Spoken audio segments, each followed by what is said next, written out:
the January 12th meeting of the Falmouth Conservation Commission. This meeting is being held virtually via Zoom video conference. Please be patient. We'll do our best to be efficient and allow everyone to participate equitably. This meeting is also being broadcast and streamed online by FCTV in real time. As this meeting is being recorded by Zoom and broadcast by FCTV, please be cognizant of what you say, how you say it, and what can be seen and heard in your background. The chair acknowledges the attendance and continued support of our entire staff, Jen, Kevin, Alyssa, Mark, Amy, and Kristen. We have a full complement of commissioners tonight, but our honorary appointee will be Pat. I'd like to remind you guys that for commenting, I'll call on each of you at the appropriate time. Let's try to refrain from speaking over each other. Also, that all votes have to be done by roll call. When I call your name, please state your name and your vote, even if you've made the motion or the second. And to our public participants, at any time during this meeting, you may enter any comments or questions via the chat function. At the appropriate time, they will be read into the record. The link and further instructions are located on the agenda. Also, Chapter 20 of the Acts of 2021 regarding COVID-19 allows for full public participation. Therefore, if you'd like to be heard on a specific hearing, let us know via the chat function. Then at the appropriate time, I'll call for public comment. When you are selected, you will be moved into the hearing as a participant. As such, you must have your video enabled. Be succinct and respectful of others. Public comments will be limited to 3 minutes each. First up, just for anybody watching, the Hui hearing is being continued until 1/19. Again, the hearing for Hui at 86 Water Street is being continued until the 19th. Just so you're not waiting all night and find out it's not going to happen. All right, first up, our request for determination of applicability. First up, Michael and Sharon Claire, 439 Minot Road, East Falmouth, Mass. For permission to raise, R-A-Z-E, an existing single-family dwelling and to construct a new single-family dwelling and to install a new Title V septic system. Mr. Newton. Mr. Chairman, staff recommends a -2 under the state and under the bylaw. Resource area boundaries are not confirmed. Bird, so move. And this is a floodplain issue? Yes, it is, Courtney. Thank you. Carla Hawk, second. Thank you. We have a motion and a second to accept staff's recommendation. Betsy. Gladfelter, aye. Courtney. Bird, aye. Matthews, aye. Kevin. Kevin O'Brien. O'Brien, aye. Maury. Carla Hawk's aye. Pat. Harris, aye. Peter. Walsh, aye. Steve. Pat and I. It is unanimous. We have accepted staff's recommendation. Next up, our continued request for determination of applicability. John M. Wagner, 6 Rawson Street, Falmouth, Mass. For permission to remove a section of paving, remove view bushes, install railroad ties, regrade, install a retaining wall, and to install native plantings. Mr. Newton. Mr. Chairman, staff recommends a -2 under the state and a -3 under the bylaw. Resource area boundaries are not confirmed. Bird, so move. Carla Hawk, second. Steve, you had a question? I did. Could you explain what railroad ties are? I think of these creosote-laden hunks of wood. What exactly is a railroad tie in this application? I think a better description would be a landscape timber. Basically, it's a little piece of lumber that's going to be retaining some amount of earth. Certainly not what I think of when I think of a railroad tie. I think of a 12 by 12 by piece of lumber with a. So this is an entirely different thing? I'm not sure what you're asking. It's not laden with creosote, I guess, if that's what you're getting at. We wouldn't allow for that. technically a railroad tie is, as you describe it, Steve, and it's generally treated with creosote. They're oftentimes made out of oak. And when they're removed, they're often recycled for things like retaining walls and that sort of thing. A landscape timber is typically a 6x6 pine usually, and it's pressure treated. Okay, just the term I find offensive when I think of our environment. Reed, can we put any language in the RDA that these can't be creosote treated? We will. Yeah, we can definitely reach out to the applicant about that. I mean, I'm speculating that they're using the term railroad tie as a generic, you know, I think you as probably. opposed to a concrete type of thing, you know? That's a I good point. think you're right. So as long as we put the language in, we'll be good. All right, so we have a motion and a second to accept staff's recommendation. Betsy, Untitled aye. Courtney, Bird eye. Matthews, aye. Kevin, O'Brien, aye. Maury, Carlo Hawks eye. Pat, Harris, aye. Peter, Walsh, aye. Steve. Pat and I. It is unanimous. We have accepted staff's recommendation. Next up, before we get into NOIs, I want to take a minute, call it other business if you want. There's been a lot of comments made about, this is to the engineers, landscape designers, and anybody that considers themselves an owner's agent. We need to make sure that the lot lines are marked on these properties. Need to make sure that the properties are marked adequately with some form of a sign that says, you know, the proper property address, maybe the engineer, the applicant's name, just to make sure the properties are clear so we're not going on the wrong property. Lot lines are really important. Anything significant to the application, trees that are getting cut down, removed, and even saved, they should be marked well. We've had this in the past, and I don't know, it seemed to fall into the wayside. So, Jen, could we have staff write something up, a memo to the engineers and such? I mean, nothing negative, just needs to be marked adequately. You know, some of us have limited time. Reminder, you know, we're all volunteers here and some of us work for a living. So our time is shouldn't be spent looking for the property as much as researching what we need to. So that's it. I got to climb off my soapbox now. All right. Next up, a request for hearings under a notice of intent. All hearings of the Falmouth Conservation Commission are held simultaneously under the authorities of the Massachusetts Wetlands Protection Act and the Falmouth Wetlands Bylaw. Although a single decision of the commission is issued, it represents a separate decision under each authority.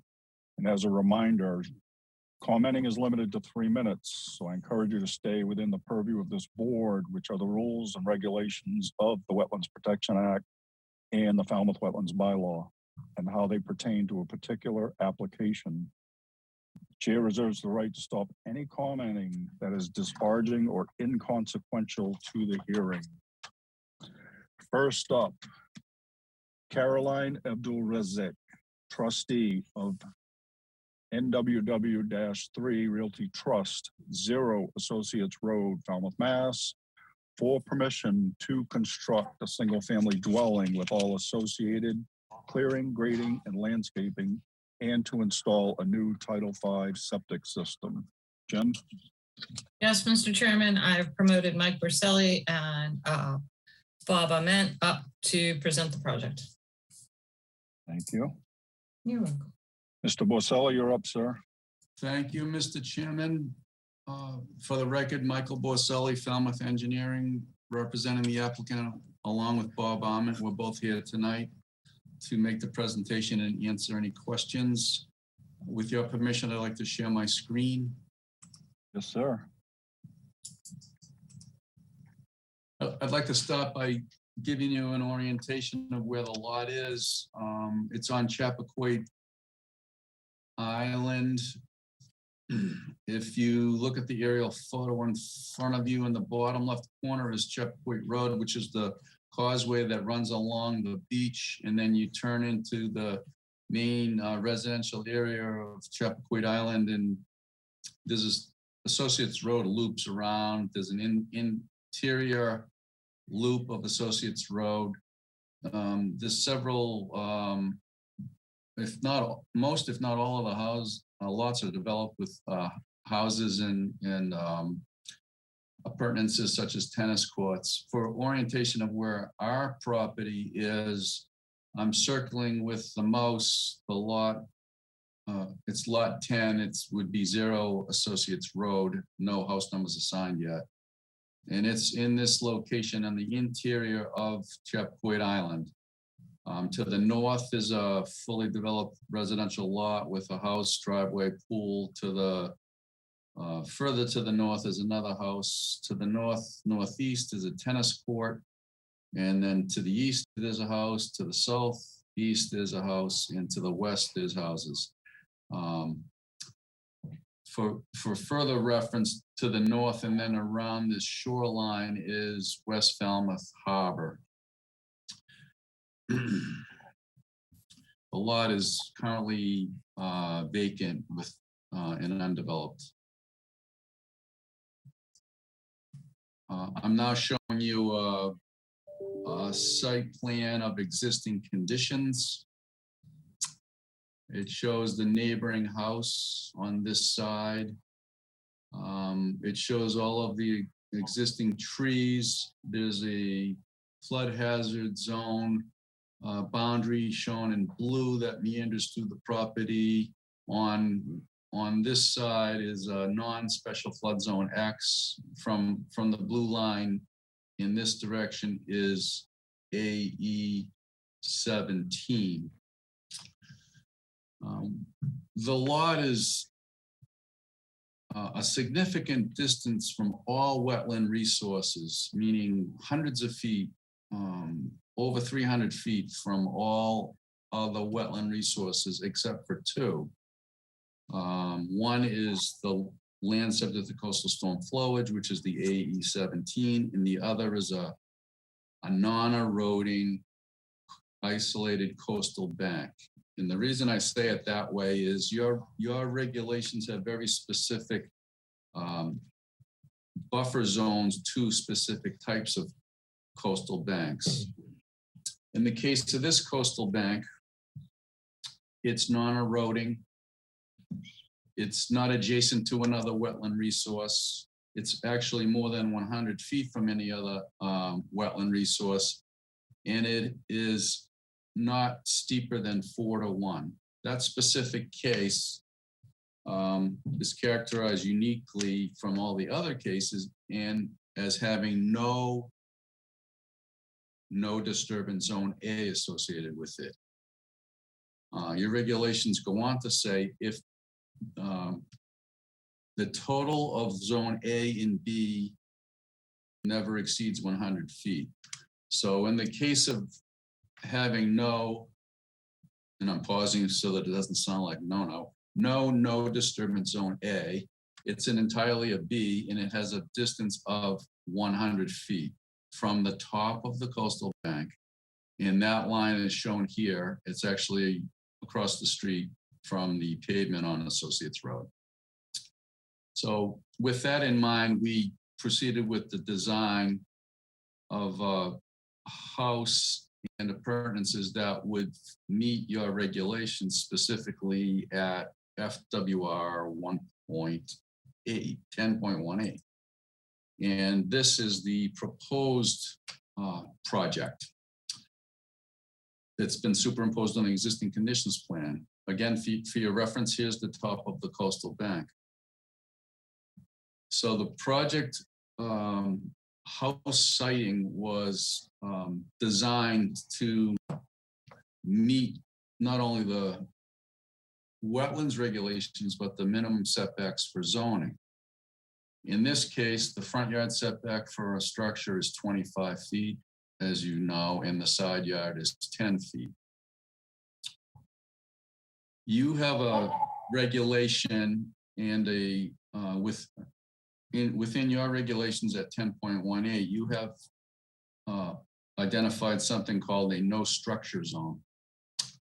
And that no structure zone by your policy is 10 feet from the limit of work. That allows for the construction of the house, staging around the house such that you won't encroach into or beyond a limit of work, which is designed to protect the wetland resources. So we've designed the house footprint to specifically meet that requirement. If you look, you'll see the top of coastal bank is the red line, and the limit of work is proposed to run along the property line and cut across, and the limit of work is 10 feet from the house. It runs along just landward of the top of coastal bank, and the house has been designed to be 10 feet from that, so that we meet that standard. In addition to the house, there's a proposed driveway connection to Associates Road. There's a septic system proposed. The septic tank is located between the house and the street. The leaching system associated with the septic system is shown in this location. And we chose this location so that we could get it as far as physically possible from the top of the coastal bank. In this case, it's more than 50 feet, in this case, 51 feet from the top of the coastal bank for both the primary and the reserve area. Now, we chose that location and identify these setbacks to show you that we've sited it in a place that is as far as possible from the coastal bank, yet we cannot meet a specific section of your regulations. That is section 10.03, which talks about the properly sited leaching facility for serving a septic system. And in that section of your regulations, there's a 100-foot setback requirement to be properly sited from a wetland resource. However, you can site it less than 100 feet from a wetland resource. And in this case, I remind you, this is an isolated, non-eroding coastal bank, more than 300 feet from all other wetland resources. So it meets the definition of coastal bank simply because of the degree of slope it has and that it's in a flood zone. However, we cannot technically meet the 100-foot setback. So instead, we've demonstrated and written into the narrative for the notice of intent that we've overcome the presumptions of significance for the septic system being less than 100 feet from the top of the coastal bank. This type of coastal bank is non-eroding. It's not a sediment source. Its function is solely to be a vertical buffer to provide storm damage prevention and flood control. So installation of the leaching system in this location as far away from the top of the bank as possible, but still within 100 feet, will be such that after it's excavated and installed and regraded, the coastal bank will remain as it was. There'd be no impact to it. So its function as a vertical buffer to flood waters to provide that storm damage prevention and flood control will continue to be maintained. Your regulations also say that in cases like this, we are to first apply for any necessary variances from the Board of Health. You have a general regulation that says you're obligated to apply for all obtainable permits. So prior to tonight, we had applied to the Board of Health and requested the required 100-foot setback from top of coastal bank in accordance with their regulations. They recognized the insignificance of this type of coastal bank, and they recognized that siting the septic system in this location would provide the same level of protection to public health and the environment, and they voted to approve the setback variance. The minimum setback in accordance with Title V is 50 feet, which we are able to meet.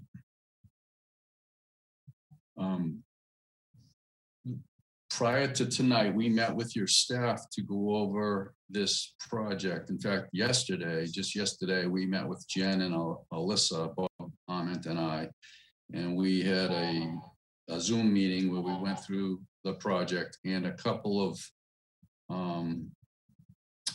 comments and suggestions came out of that meeting.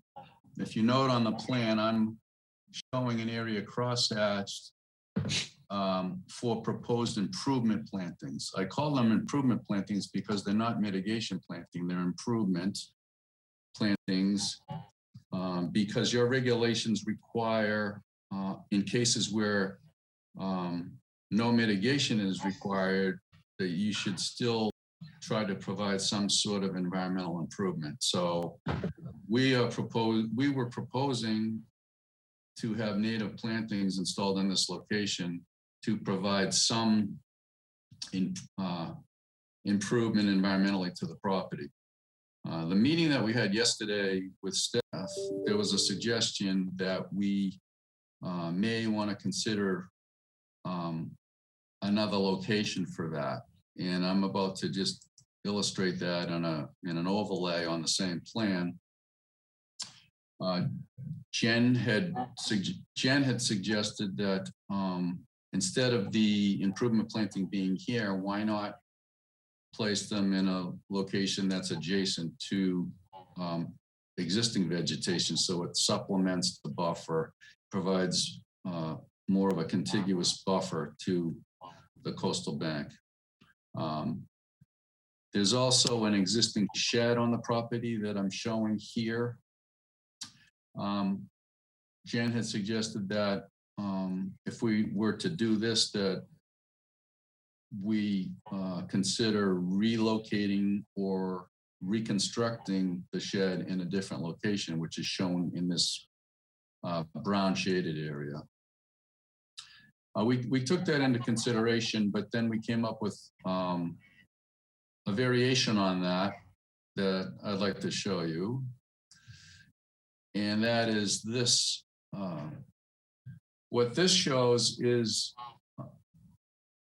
improvement planting that would allow the shed not to have to be relocated or reconstructed in a different location. It would still provide 500 plus or minus square feet of native plantings that would be adjacent to existing vegetation. So it would still serve the same purpose of enhancing and supplementing the existing buffer, but it would allow the shed not to have to be relocated or reconstructed and moved to a different location.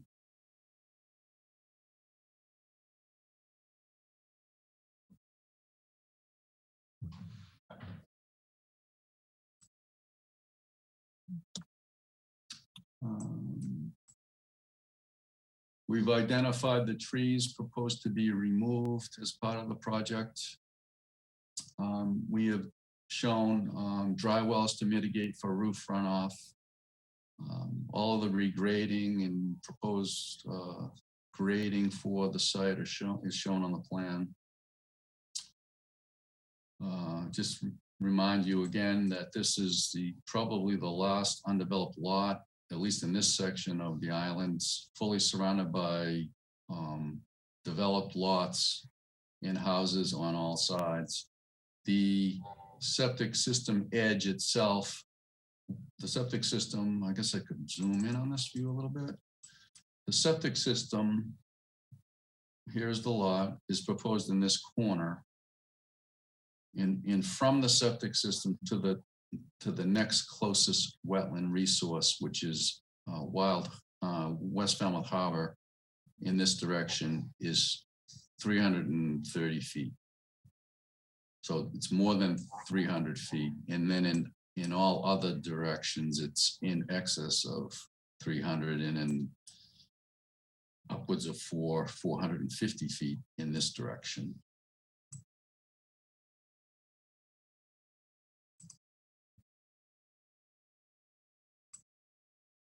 I think that sums up my presentation. Bob may want to add to that.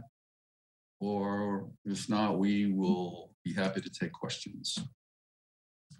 I think Mike did a complete job of presentation, and I don't have anything to add, but would be happy to discuss or answer questions and discuss the alternative improvements that have been suggested by Mike. Thank you. Jen? Yes, Mr. Chairman. Staff would be in favor of the first plan Mike showed. I'm not quite sure if you're building a brand new house on this property. That shed is pretty old. Not quite sure what the push is to keep that shed in that location. It's sitting right on top of that isolated coastal bank. So we had made the suggestion to move the shed and move the plantings closer to the resource area and kind of make a more intact buffer. But that will be a decision for the board. Other than that, Mike, did you say how far that leaching field is from West Falmouth Harbor? Did I miss that? At the closest point, 330 feet. Thank you. And Mike did provide you provided us some nitrogen calculation loading calcs this afternoon. Yes. Sorry, email. Yes. Okay. That's all we have, Mr. Chairman, unless Kevin Newton has anything to add. Mr. Newton? Yes, Mr. Chairman. Mike, I just noticed there's no front means of egress on that house. I don't think it really makes a difference as far as the commission, but is there going to be a walkway or steps attached to that house? The concept is that the entry porch will be inset into the footprint, so it would be like underneath a roof. So you'd walk in. There hasn't been any. The architecture may develop further as far as how that actually works. But if it changes in a way that would need further review, we'd come back for an amendment. Yeah, the only reason I asked is because I could see this at a certificate of compliance level, just staff catching it and then there being a conversation about it. But I don't think it's really relevant as far as the permit is concerned. So thank you. Yeah, we have to design that to be inset into the footprint because of the zoning setback, the front yard setback. We can't have anything project. So that's going to be, that is, how the concept is for the house design. Thank you. Can I just follow up on that, Bob? When you're working with the client to submit the building permit, please make sure the architecturals match the building. Match this site plan, exactly, so that we're not catching it at a building permit level, that there's some slight alterations to the footprint of the structure, or, as Kevin said, stairs or, a patio or anything. So if you. Right. Jen, the likelihood is that if there are changes, it may very well be to reduce the footprint. And I think it'd be great to review that with the Conservation Commission staff ahead of time, but I assume that if it's a reduced footprint, I don't know whether that can be administratively approved or whether you would want us to come back to the board. We'd have to have a discussion. It depends on what those changes are. We'll take a look at it. Would like to say that I agree. It's about the shed. It certainly isn't a driving factor in the development of this lot. But first, this lot is one of the original Chappaquiddick Island lots. I may have this wrong, but I think it's maybe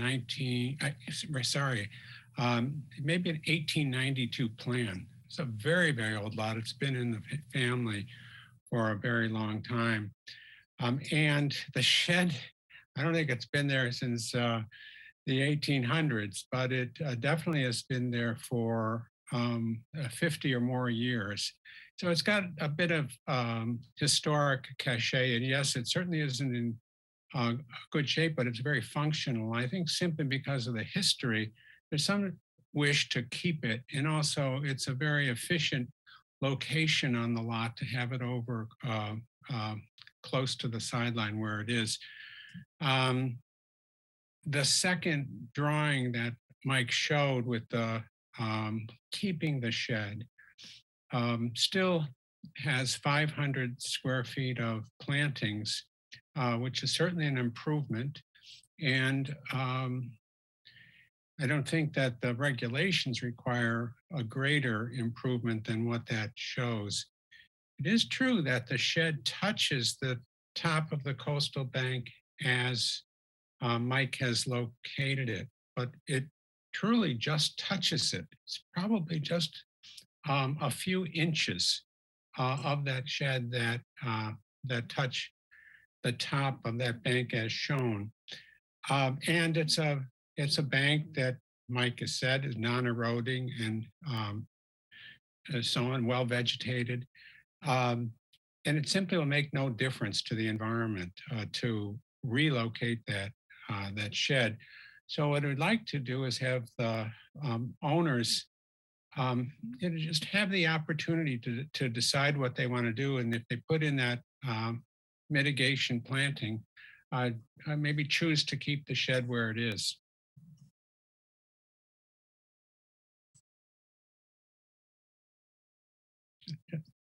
Just want to say that. Mike, is the improvement plantings the same square footage no matter where you put it? Well, that's changed. I think that the first drawing that Mike did, where the improvements were between the house and the septic system, that's probably bigger than, it's about the same size as the proposal that involved removing the shed, but it's bigger than what was shown there. But again, there isn't any requirement to show 800 square feet or 900 square feet, or there isn't any such improvement. Usually just putting a couple trees might be considered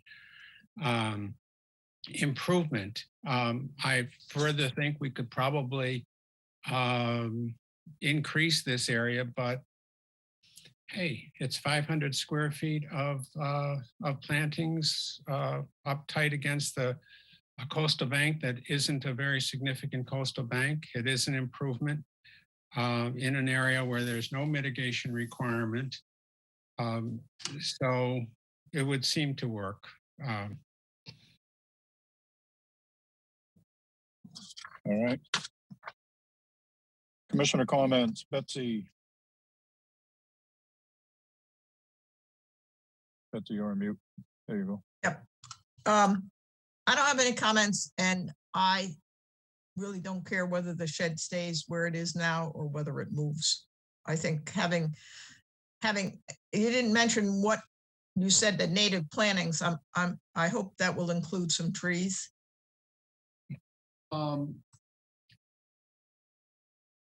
I don't specialize in what plants, and there was no landscape designer, so I note it in a special note A to work with the Conservation Commission staff. I'm sure we could propose a couple of trees to be integrated into that. We absolutely could do that in that location.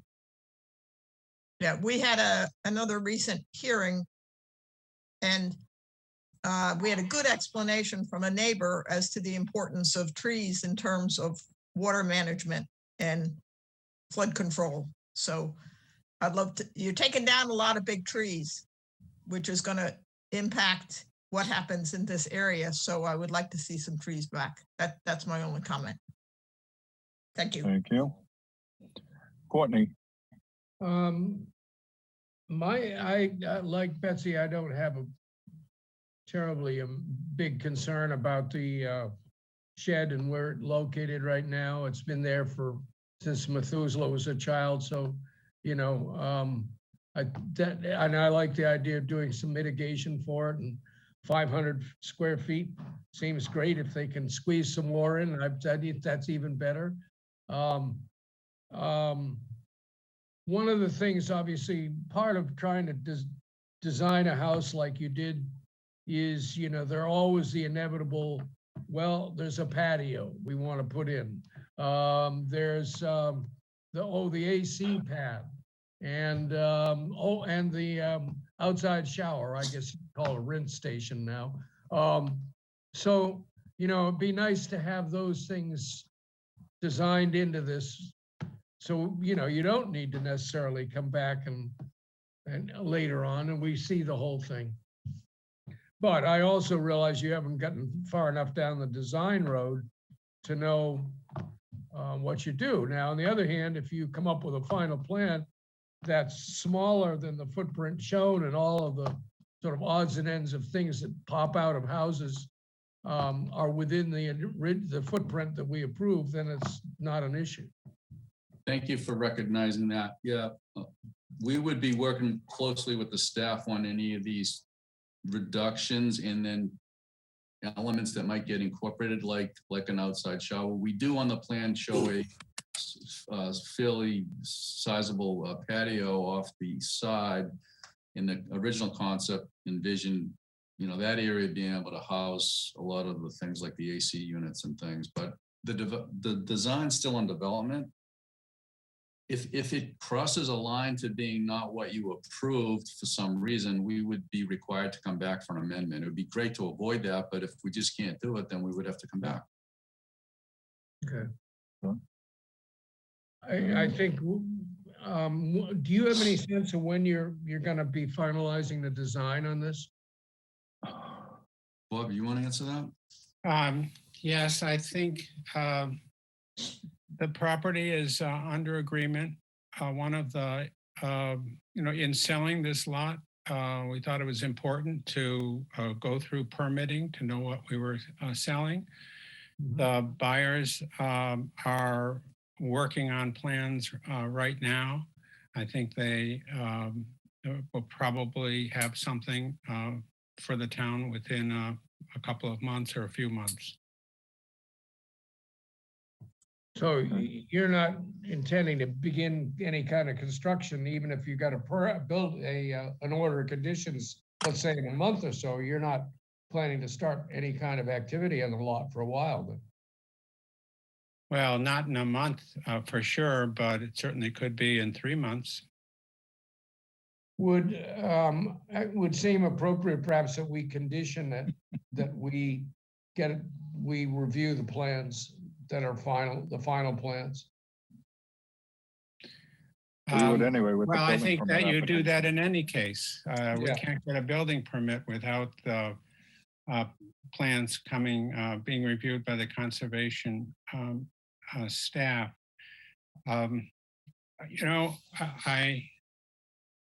I don't have any objection to that. I know what's going to happen. I know that the limits of both the Board of Health and the Conservation Commission decision have to be, at the front of the buyers and their designers' minds. I just don't see any issue here at all. I wouldn't want language that complicates a process that already exists for this. No, and Not only I do we need don't to start- either, Bob. I just want to make sure we cover all the things and not have surprises. Yeah. Courtney? Jenny, your thought? Courtney, the staff will, we review the building permits quite thoroughly. If there's any deviation from the building permit plans to the plans that are approved by this commission, we send them back. We've caught multiple building permits over the years, and we always make sure that the building permits that the site plan, if Mike has a revision on the site plan that's submitted to the building permit application that we don't have, they'll get a call from us. So please be assured that if there is a significant change, this commission will see it. I will also add that I'm told that the prospective buyer is watching this proceeding with great interest, and as is their counsel. So I think it's great for them to get this message. Okay. Well, I don't mean to get hung up on it, and I have no other questions. I think you've done a nice job so far trying to make things work. Thank you. Kevin? No questions, but just a comment. I think if they do include a few trees on this, wherever they put the plantings, it will go a long way towards making us feel warm and fuzzy. Thank you, Mr. Chairman. Maury, I'm sure staff already recommended a D night for an improvement, but other than that, I'm in the same boat with everybody. I don't have a lot of problem with the shed, but an improvement of D night would also be helpful, but that's up to the applicant. Thank you. thank you. Pat, No comments, thank you. Peter, I'm in general agreement with everyone. excellent. Steve, Great. It was an unusually long presentation for Mr. Briselli, so I was considering where the lot was, and it's you know, it wasn't close to any body of water. Coastal bank was difficult to discern, and I don't have any problem with the shed, but nice presentation, and I understand it well. Another issue of marking it a little better. I assumed it was going to be on the water. What a dreamer.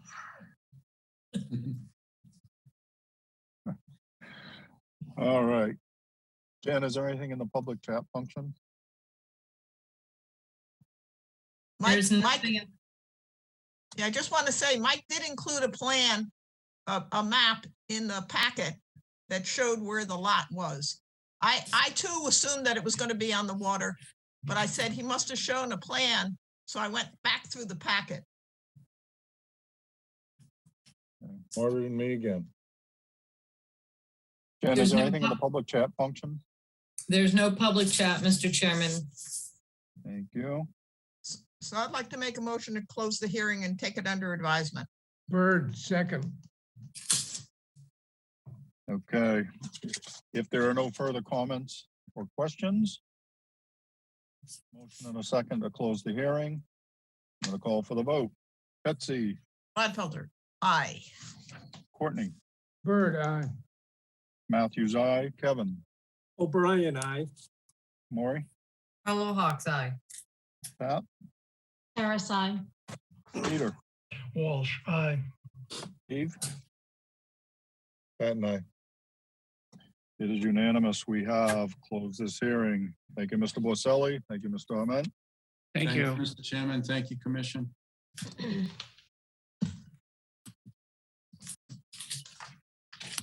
Next up, John and Catherine Smiths, 56 East Harbor Drive, Falmouth, Mass. For permission to construct, in quotes, soft engineering, coastal bank restoration, and to install restoration plantings. Jen. Yes, Mr. Chairman, I am promoting Jeff Ryther up. Mike, hang on and I'll put you back into attendees. Thank you. You're welcome.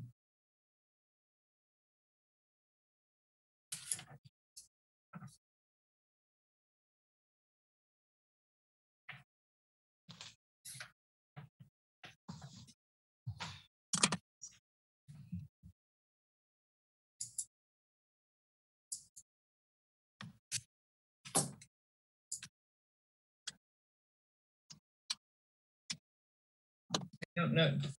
Jeff, I see, I'm trying to promote you. You need to click something on the computer.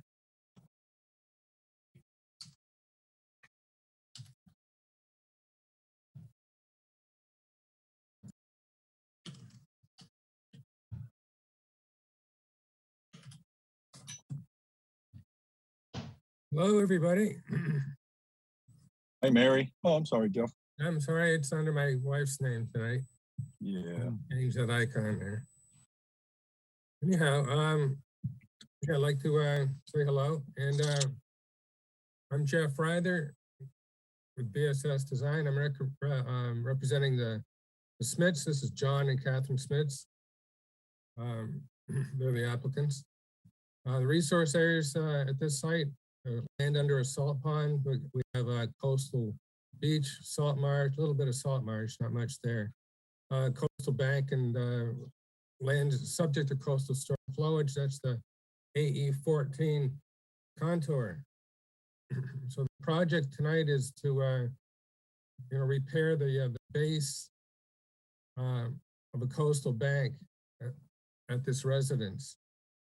Jeff, excuse me, do you want me to share my screen for you? Oh, sure. I'm sorry. Thank you. It's okay, Mr. Chairman. Sure.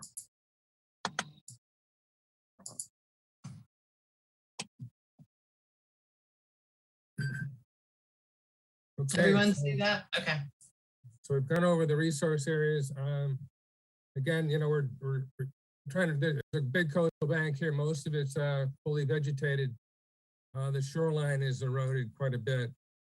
And they would like to provide some soft engineering consisting of fiber rolls, basically a sandy soil, oak stakes, stainless steel hardware, erosion control blanket, American beach grass, and native shrubs. So you mix all that together and put it in the put it along the shoreline. We get a nice restoration project. So looking forward to that one. So isn't the owner. In this case, we're gonna, the top dressing. If you look at section AA, that's the restoration would be done with grass, American beach grass at 12 inches on center, staggered with 2 clumps per hole. That's sort of a typical standard we use on the shorelines. The limit of restoration is, the limit of restoration basically is lot line to lot line. You'll see that on the plan. Pretty straightforward. That's about 90 linear feet of work. So again, these are about 10 feet long, these fiber rolls. So they do get stitched together and then backfilled and planted. And then some, erosion control blanket and the beach grass on the end. There's quite a few dead limbs that need to be taken down so we can fit these fiber rolls properly. So that'll be something we're gonna have to work with staff on how much comes out before we put the rolls in. And what's the last thing here? So, that's it. That's it in a nutshell. It is kind of a quick little presentation, but it's not, the limit of work is pretty linear and straightforward. I think you've seen this type of design several times in the past. So with that, I'll take your questions. Jeff? Jen? Yes, Mr. Chairman. Jeff, can you address the DEP technical comments for me? Especially when it relates to salt marsh. I mean, it might be helpful. We did ask for an additional cross section in the area of salt marsh, and I think if you did that, it would address the DEP technical comments because they are concerned with the project adjacent to the salt marsh in that little area. Right. Again, if you look at the plan at the sort of the base of the fiber roll work, you'll see just this little one patch. There may be another small area, but the surveyors didn't pick up on it. So there's really only one small patch, and we'll be glad to do a cross section of that, saving that. We would have to tuck the fiber roll on the landward side of the salt marsh, make sure it doesn't get damaged. I think, maybe doing a cross section and then, illustrating that to the commission, to the staff, and then to DEP would be helpful.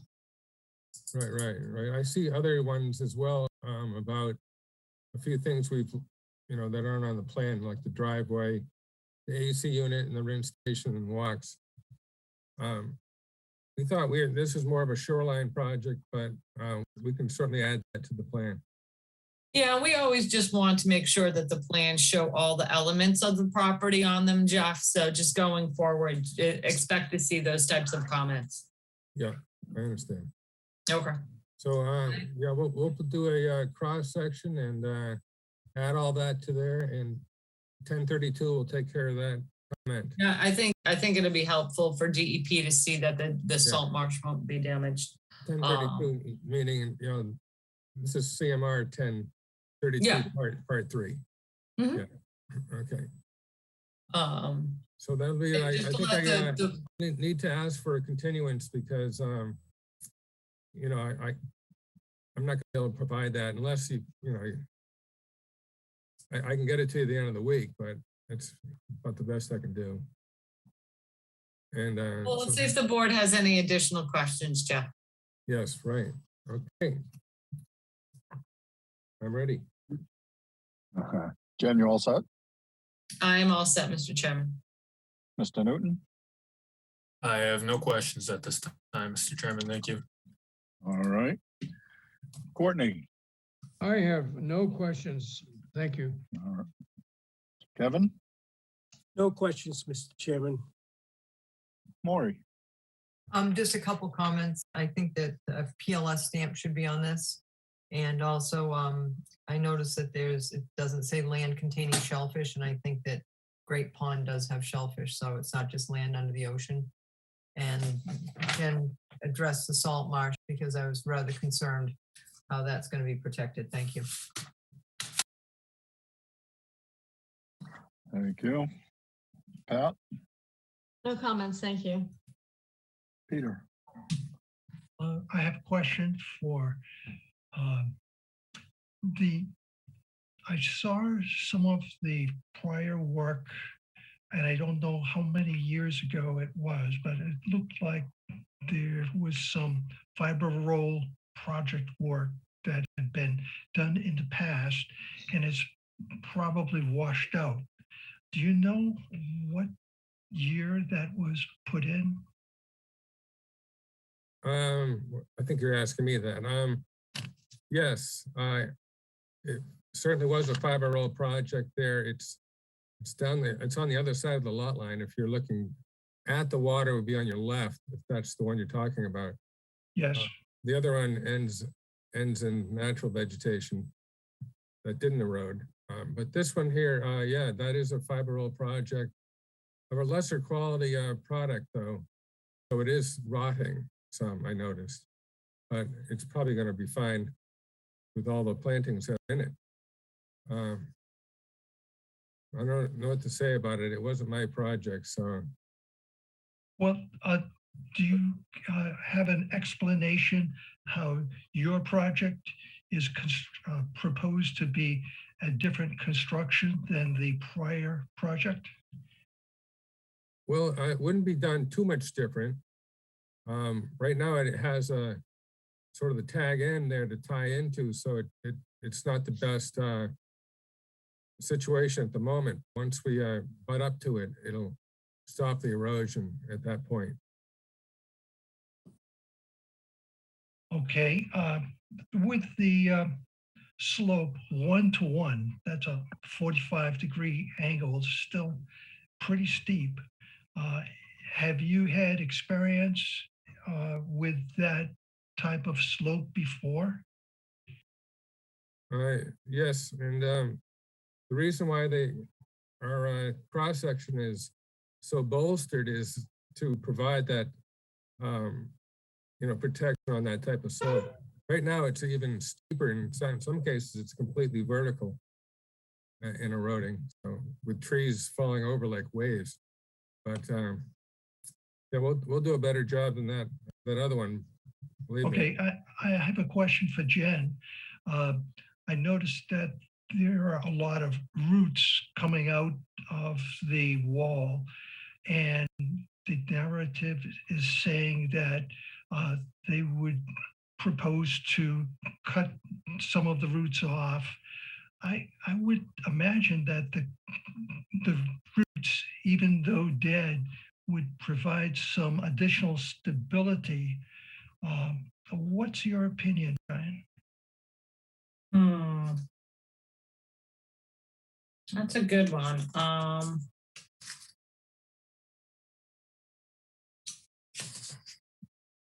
don't know how I feel about that, Peter. I'm sorry. They're talking about cutting roots, not pulling stumps, correct? Yeah, they're just cutting them, right? That should be okay. Mr. Chairman, if I may. Sure. So in the past with some of these fiber roll projects, the commission has had staff meet on site with the contractor who will be doing the work to take a look at specific areas and how they're going to manage those areas. So we could sort of on a case-by-case basis agree or disagree with the contractor based on how we feel, if the commission's comfortable with that. Yeah, I mean, one of the recommendations we had was to do an on-site prior. And to answer your first question to Jeff, Peter, that project on the adjacent property was permitted in 2009. Okay, thank you. Well, my only concern was I wouldn't like to sacrifice the stability of the new project for just the sake of having the roots look better. Because Understood.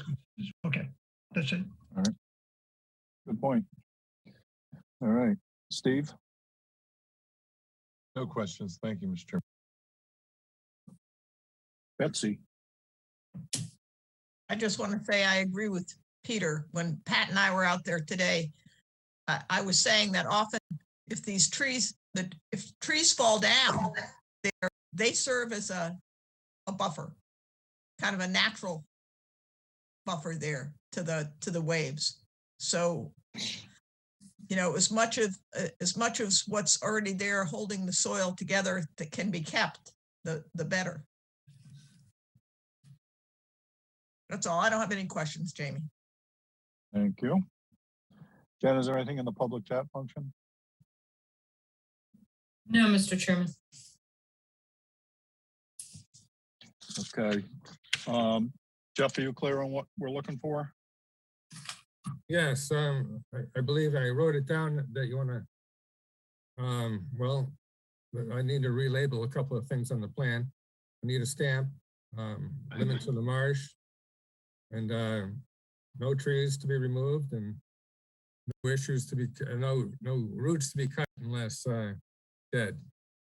And then a cross section, and you know, maybe a little bit of a narrative on the marsh.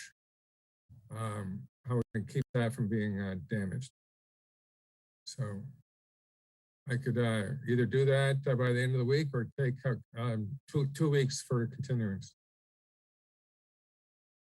Okay, Yes, do the you have next an official? conference is going to be on the 2nd of February. They don't meet on the 26th. Was that directed to me, Jen? The next continuance date is February 2nd. They don't meet on the 26th. Okay. I think we're all set with that. So at the request of the applicant, I make a motion to continue to February 2nd. Second. All right. We have a request to continue this hearing until February 2nd. Are there any other questions or comments? All right, I'm calling for the vote. Betsy? Gladfelter, aye. Courtney? Bird, aye. Matthews, aye. Kevin? O'Brien, aye. Maury? Fellow Hawks, aye. Pat? Harris, aye. Peter? Walsh, aye. Steve? Pat and I. It is unanimous. We have continued this hearing until February 2nd. Thank you, Mr. Ryder. All right, thank you. That's great. You'll be Thank you, happy. Jeff. You done for tonight? Yes, I am. Thanks. Okay. Good night. Night, Jeff. Yeah, good night. Next up, Duffy, 44 Lakeshore Drive, North Falmouth, Mass. For permission to raise RAZE, an existing single-family dwelling, and to construct a new single-family dwelling with all associated clearing, grading, landscaping, and to install mitigation plantings. Jen? Yes, Mr. Chairman, I think I'm promoting. Yep, Mike Borselli is coming back in to present his project.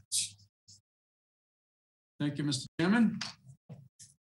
Mr. Roselli, you're up. Thank you. Again. Once again, Mr. Chairman, members of the commission, again, for the record, Mike Borselli. I represent the applicant, John Duffy. The property in question, oh, I have to share my screen. Permission to share my screen, Mr. Chairman. I assumed you were going to grant me permission. That's very daring, Mike. I know. I'm showing you a plan of existing conditions for the property in question. It's a lot on the shorelines of Jenkins Pond. It has road frontage on Lakeshore Drive North.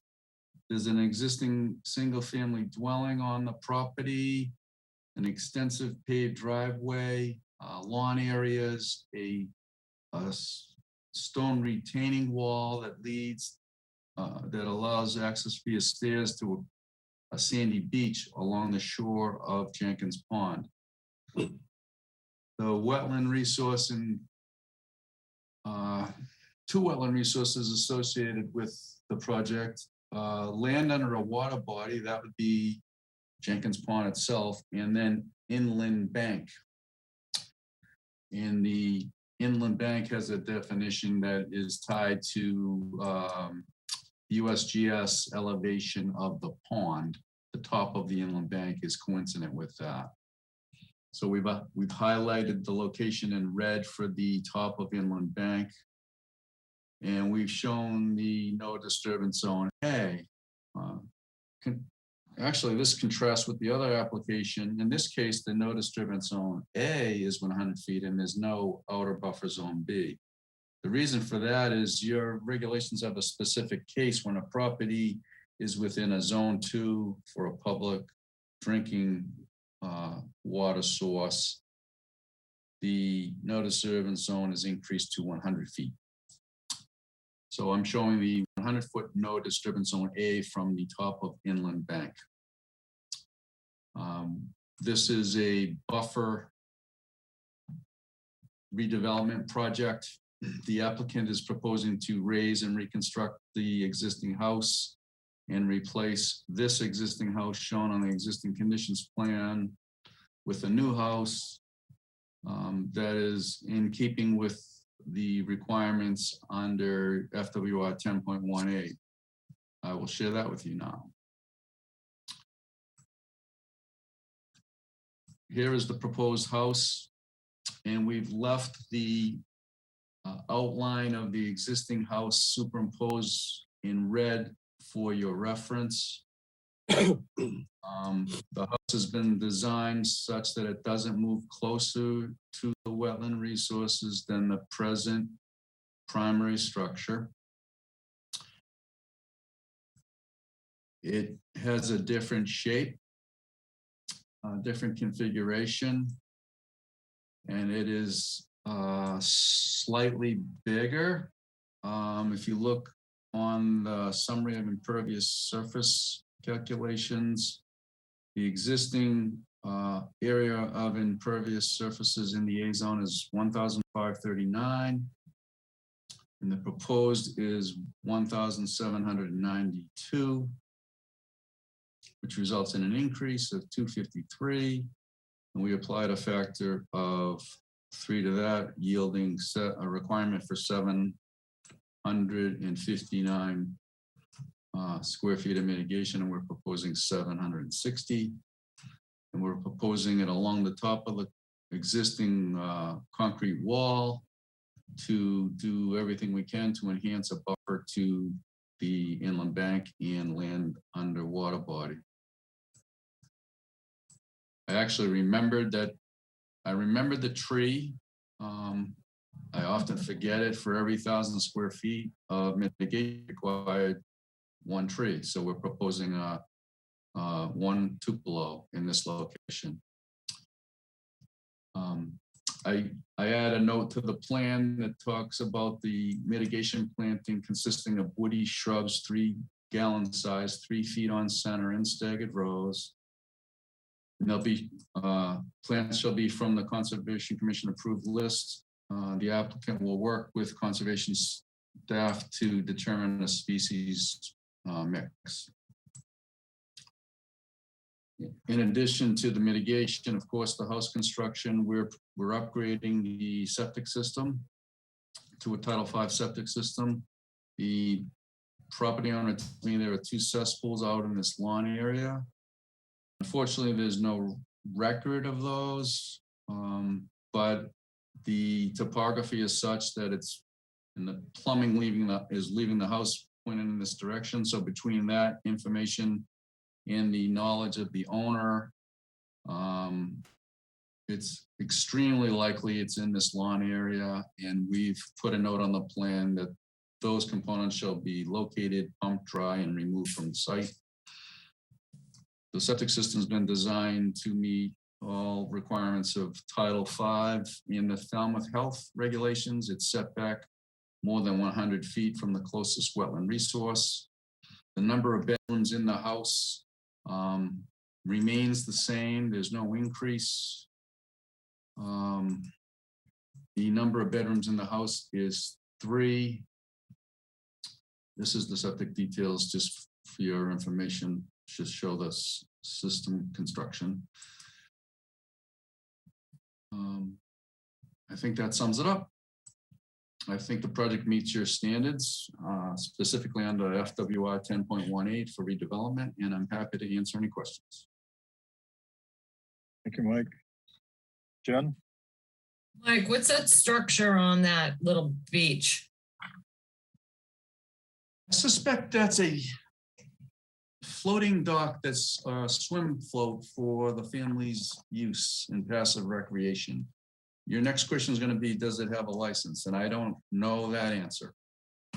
Permit, and if it's a swim platform, it has to have a 10A permit. So advise your clients that it needs to be removed or permitted. Or permitted. Yeah, so they can permit it through the Concom if they wanted to have the floating little dock, or if it's a swim platform, it does need a 10A permit through the harbor master. Understood. Thank you. That's all, Mr. Chairman. Okay. Mr. Newton, do you have anything to add? I do not, Mr. Chairman. Thank you. All right. Kevin, we'll start with you. No questions, Mr. Chairman. Thank you. Okay. Maury? No questions or comments. Thank you. Pat? No questions, thanks. Peter? Mike, you referred to a old septic system. Could you speculate whether it's a cesspool or a old Title V? I actually know it's actually 2 cesspools. I'm told by the owner it's a primary cesspool and an overflow cesspool. Okay, that would make the Title V a big improvement for Jenkins Pond. Thank you. Yes. Steve? No questions. Thank you. Okay. Betsy? No questions. Thanks, Jamie. Courtney? No questions. All right. Jen, is there anything, anybody in the public chat function?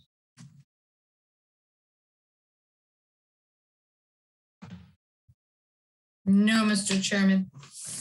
Thank you. Then I'll make a motion to close the hearing and take it under advisement. Bird, second. All right.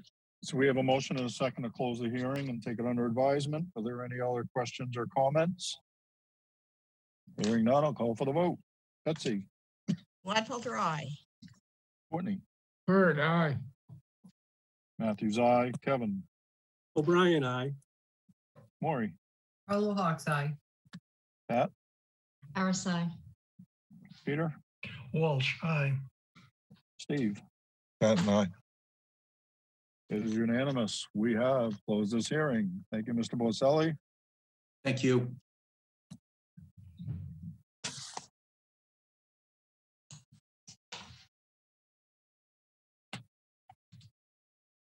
All right.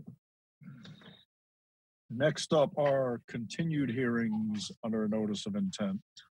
First up, Byron Missap, and Susan Keller, 72 Pheasant Lane, East Falmouth, Mass, for permission to expand and alter an existing licensed fixed pier and ramp. Jen? Yes, Mr. Chairman, sorry about that. This one is going to be continued until February 2nd. They're finalizing the plan. Do we need a We've vote? heard that like 5 times already.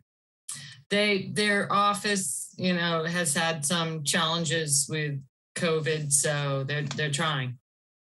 Okay. At the request of the applicant, we'll continue this to February 2nd. Bird second? All right. We have a motion and a second to continue this until February 2nd. Betsy, Gladfelter, aye. Courtney, Bird, aye. Matthews, aye. Kevin, O'Brien, aye. Maury, Carlo Hawks, aye. Pat? Pat? Pat, you're on mute. Harris, aye.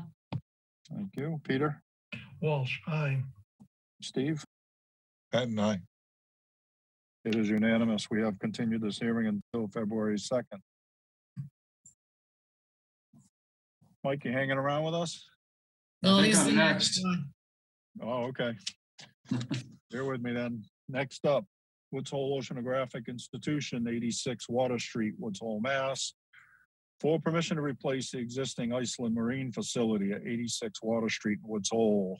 The proposed work will involve A, in-kind replacement of the existing pile-supported dock, B, reconstruction and reconfiguration of the deteriorated bulkhead and small boat slips, C, installation of an autonomous vessel port, D, dredging along the facility's west berth, and E, site redevelopment, including demolition of the Iceland building and construction of a new waterfront building.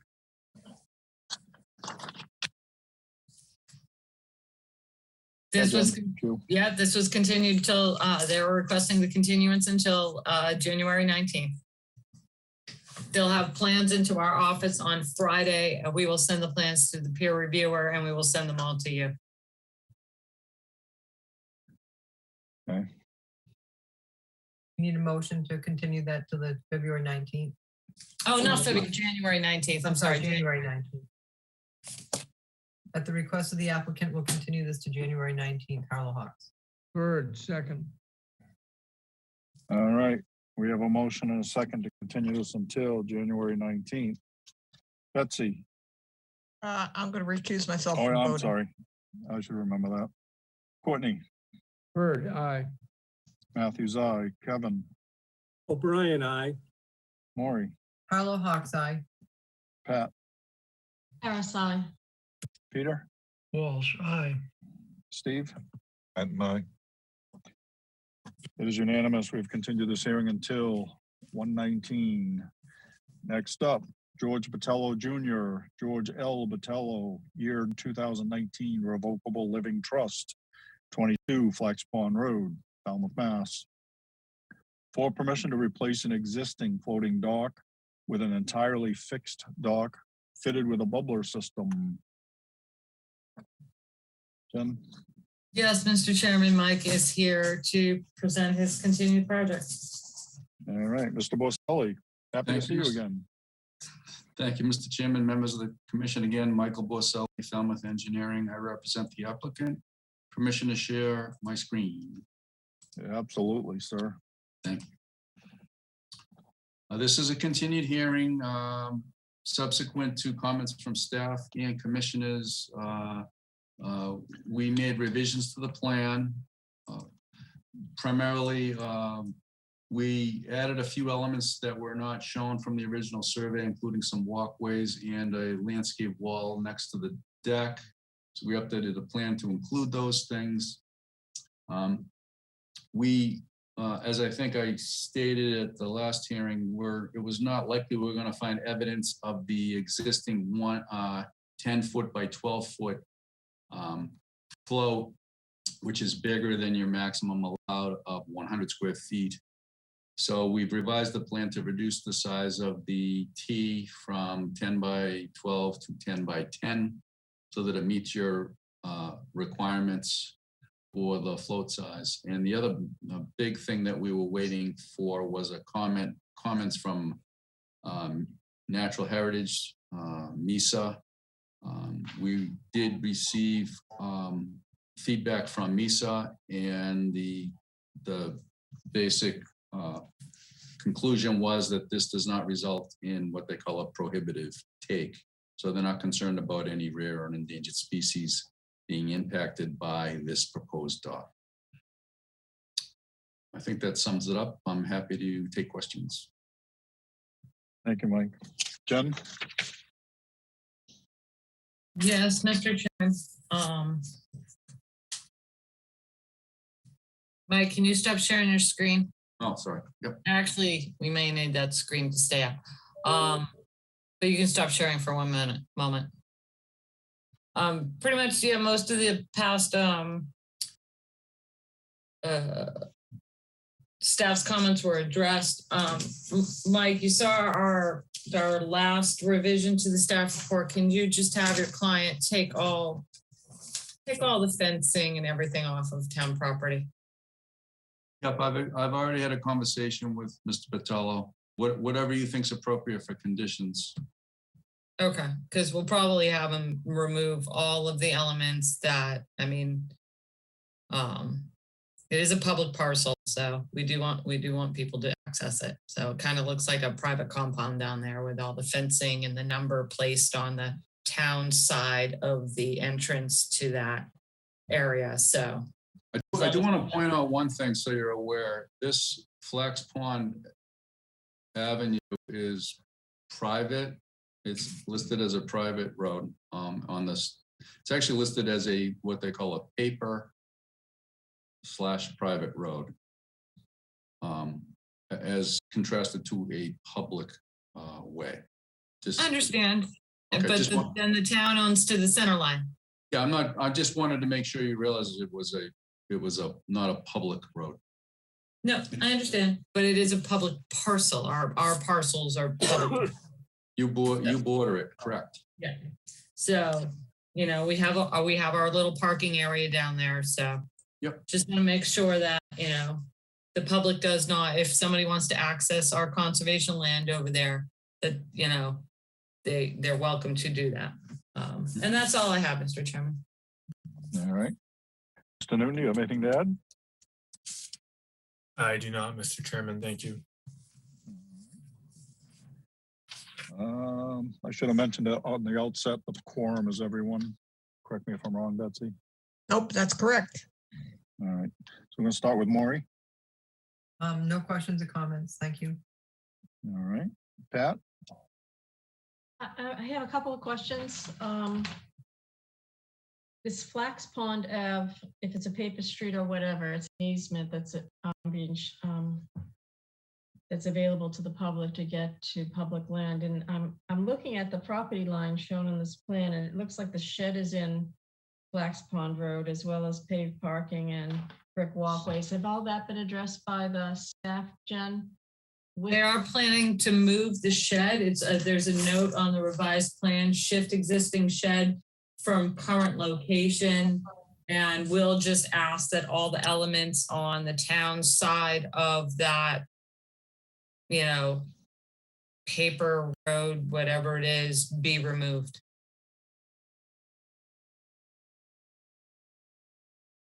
Unless you think.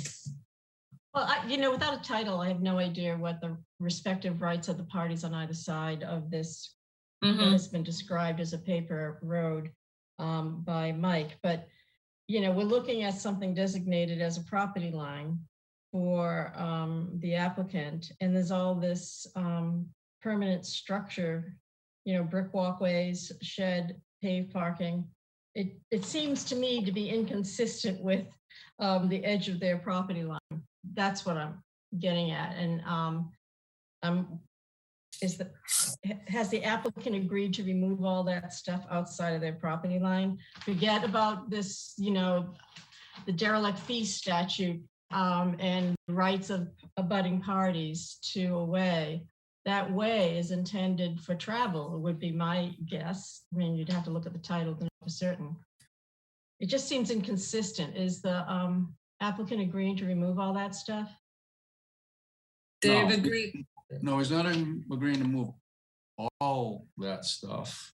He's agreeing to move fences, sheds, and other structures, but it's very common to have pavement and driveways that link from properties and walkways in a road layout. I mean, you know this, Commissioner Harris, you can't have things in the road lane that impact others who have rights from passing and repassing. So a brick walkway or a paved portion of a driveway or a gravel driveway that leads to the house are all things that are common and typical in a road layout. So those things that don't prohibit the ability to pass and repass are not intended to be removed, but things such as fences and things, clearly the applicant understands that those should be removed. I'm uncomfortable with it, but somebody who's using this as access and they are driving along this, I'm assuming it's a dirt road. I can't remember. It's been a while since I've been out there, but and they see paved parking and a brick walkway, they think that they weren't on somebody's private property. It is inconsistent with the right of access for abutting property owners to have these fixtures in the way. I don't know, I'll leave it up to the others, but I'm not comfortable with this. We could have, asked legal counsel to look into title if anybody else is interested. And I'm not qualified to speak beyond what I did, Mr. Chairman. I have nothing else, Mr. Chair. All right. Peter. I agree with Pat. I think maybe the town council should just take a look at it. It's kind of gray to me because it's a paper road instead of a private road versus a public road. And it seems like the applicant has built some stuff in that Flax Avenue. And it's pretty gray to me whether it is legal or what. Steve? No additional comments. Thank you, Pat, for saying what you did. Okay. Betsy? No comments. Courtney? I have nothing to add. I mean, there are concerns about use of private ways and paper roads, and I think having town council weigh in on it makes sense. All right. Kevin? Nothing to add. Thank you, Mr. Chairman. I'm not sure I agree about the paving and such. I mean, it doesn't impede access, and on a private road, people often pave right in the middle anyway. So I don't know how I feel about that. But Jen, is there anything in the public tap function? No, Mr. Chairman. Thank you. All right, folks, what are you thinking? Mike, do you want to request a continuance so that the board can have counsel look at it? Yeah, well, I wanted to talk about that briefly because if there's some that feel uncomfortable, that kind of makes me feel uncomfortable. So I don't know if there's any disadvantage to continuing this to just look into it. My client may even want to look into it beyond town council. So I'd rather reserve the right to take a little bit closer look at some of these things before we close and put you in a position to issue an order that might have conditions that we don't agree with and then be faced with something more complicated than it needs to be. So I think it makes some good sense to continue it, just enough time to do that. Is that your request, Mr. Boselli? Yes. Thank you. Jen, what do you have for a date? Mike, I'm full on the 2nd with the 9th work. Yeah, it'll have to work. Okay. And I mean, we might have to go out there with town council. I might have to go out there with town town council, because it really does look, it really gives the appearance of not being, you know, not a public way, but an area where someone could access. It really does give the appearance of being a private compound over there and not leading people to the parking area on the Concom's parcel. So I might have to do a little field visit with Frank. So before we vote to continue, regarding what we were really here for, are there any issues with the dock? No, you reduce the, well, staff doesn't have any issues with the dock. You're proposing to just rebuild it, permit it properly, and you reduce the float size to 100 square feet because you couldn't prove any, Right. yeah, Chapter 91 licensing or anything like that. So the dock's fine. I didn't hear anything from the commissioners, that's all, you know. It's usually a good thing. Right, okay. I mean, we've become focused on not unrelated to what we actually applied for matters. Oh, we're used to that, Mike. Unfortunately. Right. No, I don't mean with you. We've had other cases. Mm-hmm. If I could just make a brief comment, we're zeroing in on George Vitello's issues here with this paper road, but we encounter this stuff all the time where people, use road layouts that abut their properties for, landscaping purposes and this kind of stuff. And it's a real gray area, and it's not just private roads and paper roads, it's town roads as well. And, this is a bigger question than just the Conservation Commission. It's a question of whether or not what the town should allow occur. I'm sorry, I lost. What uses are made of public ways, private ways that abut people's property. Right. And All right. this just provides this is just an example of one more example of this sort of stuff that we encounter all the time.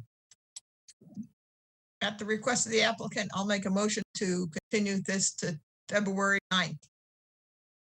Second. Second. All right, we have a motion and a second to continue this till February 9th for the sole purpose of determining the specifics of the road layout, I guess. All right, Betsy, Gladfelter, aye. Courtney, Bird eye. Matthews, aye, Kevin, O'Brien, aye.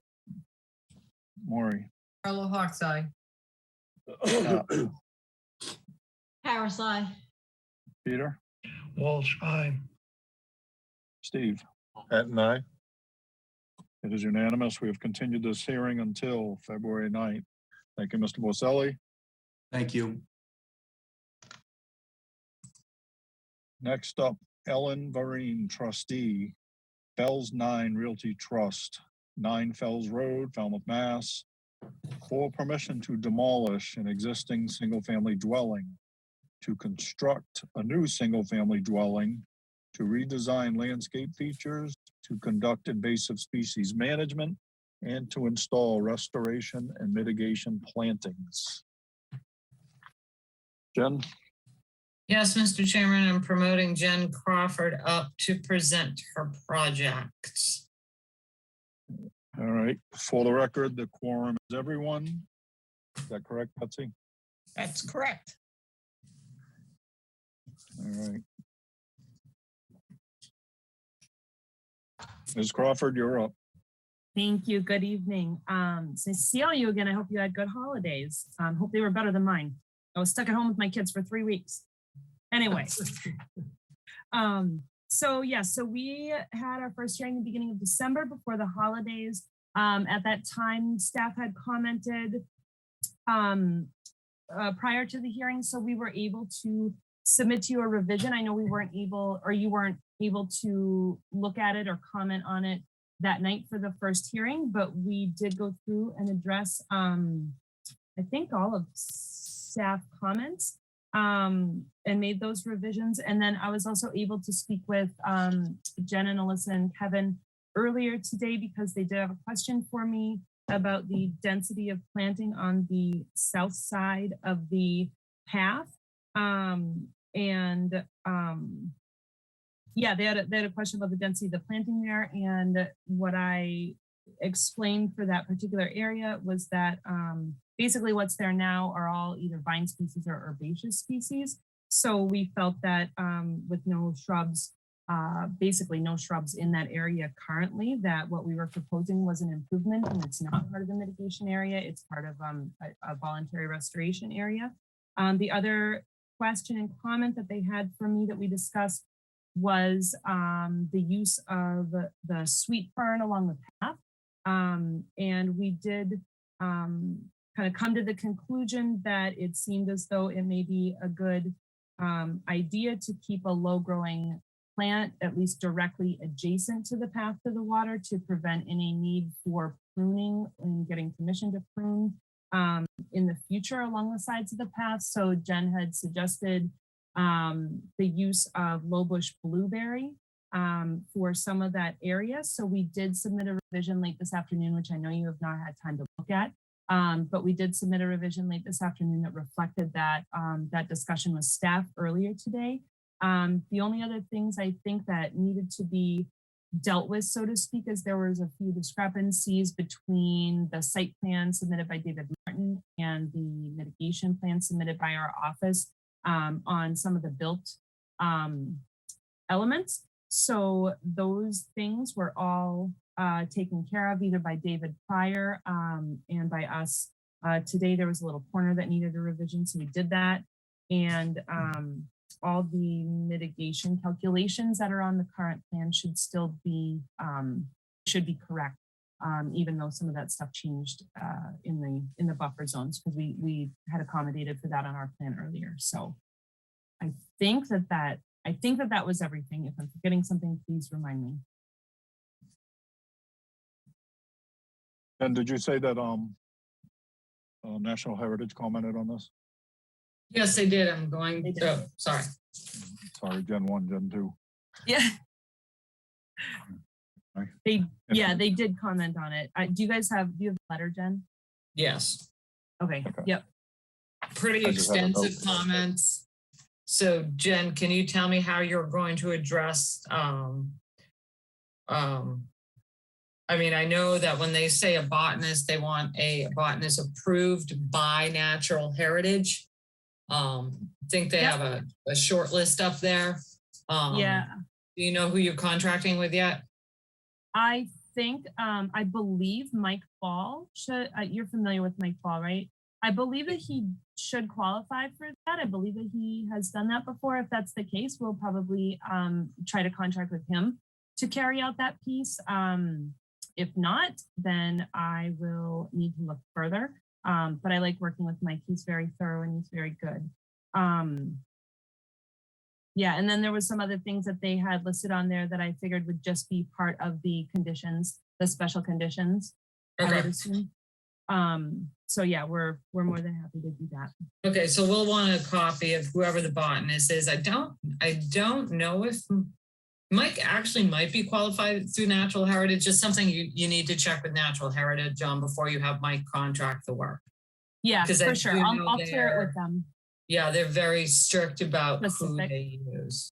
Okay. Yep, I'll clear it with them. And if he is not on that list, then I'll get a recommendation and I'll get that squared away for you. Okay.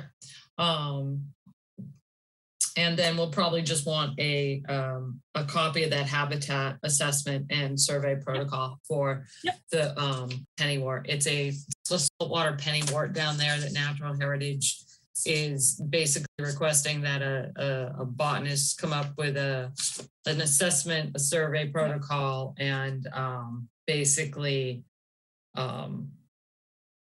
for work below a certain contour line so that they don't.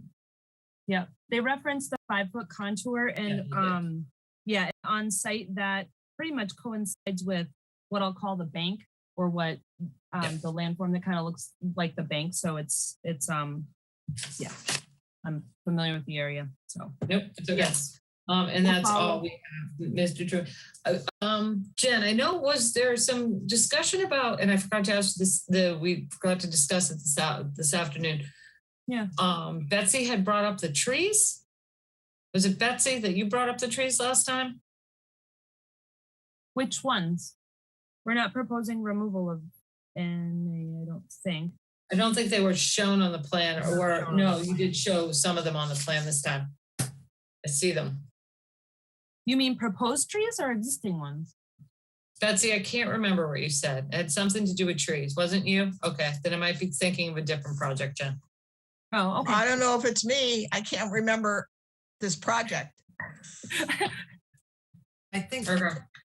I think that's all I had, Mr. Chairman. Do we have a DEP number?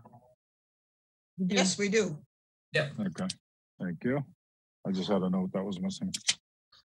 Yeah, All right. it was for the first one. Yep. All right. Peter, we're gonna start with you.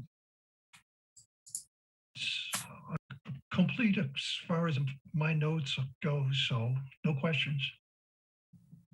Steve? Yeah, I think all the concerns have been addressed. Thank you for that. Betsy? No questions. Courtney? No questions. Kevin? No questions, Mr. Chairman. Maury? well, I just had two questions. One, I don't know if we've ever really pulled this plan up on the screen, because I know last time it wasn't pulled up on the screen. But it was me, Jen, who asked a question about the trees, because on the plan, the existing vegetation plan and also David's have conflicting existing trees. And then when you go to the planting plan, not shown on the planting plan are the 3 sassafras, the cherry. I think there were 16 oaks, 1, 2, 3, 4, 5, 6, 7, 8. I'm sorry, 10 oaks that weren't shown. The 2 hollies aren't shown, the clump birch aren't shown, and the hickory aren't shown. So I just want to make sure, because a lot of the plants that this plan is showing is planting where there's already existing native trees.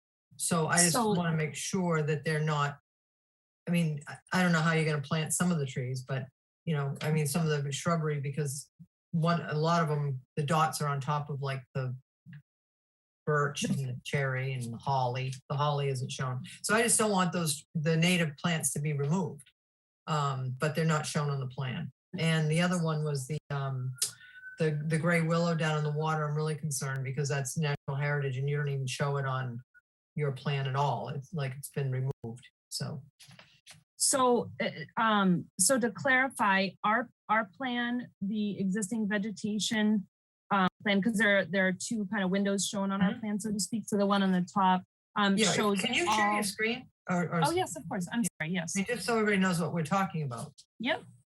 So there. Can you see that? Yep. Awesome.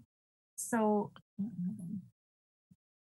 me see if I can zoom in on this one. So the top plan, the existing conditions, shows all the trees that were surveyed, and there were some additional trees that we identified on site that were not picked up on the survey. So we dotted in those trees on our plan as well. So all of the trees that were surveyed should be shown, as well as additional native trees. So we do note the gray willow down here, right by the water. There's a dead oak tree on there and everything else. And then when you go to the we did not we kept the trees on the plan. So these lighter gray outlines in the background are those existing trees that are on there. They're just harder to see because we put them in gray, because when we kept the lines as dark as they were on this upper plan, it became too confusing and it was really difficult to read the restoration plan. But those same trees are shown on that plan, and we were conscious of that when we were doing that planting plan. And then there are the 2 proposed trees are on the planting plan as well. But so we did try to be thorough in our assessment in both the survey and adding the additional smaller things that the survey did not pick up. Like I know that I don't believe that they got the 5-inch American holly and some things like that. So we did really try to be thorough and document those things for you and carry that over to, carry that over to the proposed planting plan as well. I think in the future, I think as a board, it would make it a lot easier. I know for myself, it used to happen and somehow it's dissolved over the years. The trees that were supposed to stay had tags on them. So we knew it was going to stay and we knew it was going to leave. And it gives you a much better perspective because nothing was staked in the field, nothing as far as the Crawford report. I mean, Dave Martin did. He didn't have any lot lines marked, but he at least had all the zones marked, but there was nothing to show where you were putting anything. So I just think we need to be a little more thorough. It takes a lot of time of my life to go down there and look at all this stuff. We used to have 3 gallon, 3 foot on center. These things are some of them 8, 7, 9 feet on center in an area of 200 and something square feet. You have 3 clethra. So if everybody's fine that it's an atrophic planting, I'm okay with it, but I just think that we need to be a little more consistent with the density, and I am against the sweet fern completely. So there are some areas, like these areas on the northern side of the property, where there is quite a bit of native shrubs in those areas and noted in our land management plan. So there are some areas that we purposefully did not plant densely because to your earlier point, we don't want to remove native things to put in native things. That seems really, really silly. So we did try, to plan that accordingly, so to speak, like, especially like in these areas up in here. Well, where the hazelnut is, it's all naked there and there's, 9 hazelnut. So anyway, I'm all set. Thank you. We'll put it in the findings. All right. Jen, you can stop sharing. Thank you. Thanks. Pat? No comments, thank you. All right. Jen, is there anything in the public chat function?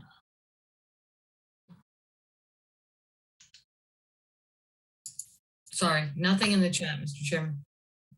Okay. I'll make a motion to close the hearing and take it under advisement. Bird, second. All right. If there's no other questions or comments, the motion and the second on the table is to close the hearing. Betsy? Gladfelter, aye. Courtney?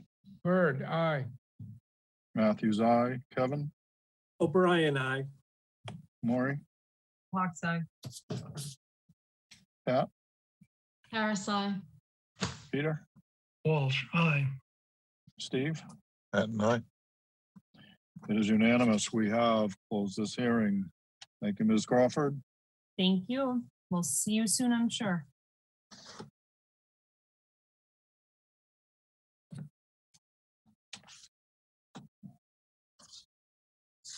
All right. Next up, George Topulos, 83 T-Ticket Path, East Falmouth, Mass.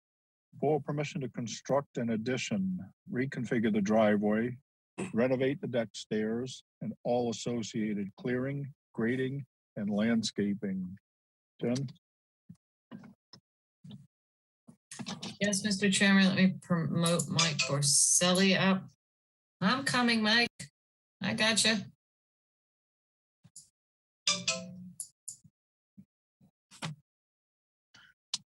Oh. And Welcome the to the Falmouth applicant would like to Engineering be Show. paneled as well. So I'm promoting the property owner up as well, Mr. Chairman.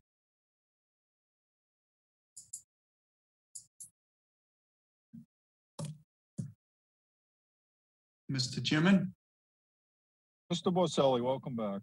Thank you, Mr. Chairman. Members of the commission, again, Mike Borselli, Falmouth Engineering. I represent the applicant, George Topulos. Mr. Topulos, I believe, is in the audience. Yep, there he is. I'm going to make a presentation at an appropriate time. I was going to have Mr. Topulos say a few words about his ownership of the property and when he took ownership in matters like that. Before I have Mr. Topulos speak, I wanted to just make my initial presentation. So with that, I'd like to share my screen, Mr. Chairman. Yes, sir. I just will start by sharing an aerial photo of the general neighborhood. The property is highlighted in orange, number 83 T-Ticket Path. It has frontage on Perch Pond. You can see T-Ticket Path, and where it forks, the property is right just before the fork. For reference, across the water body is the motel on Maravista Ave.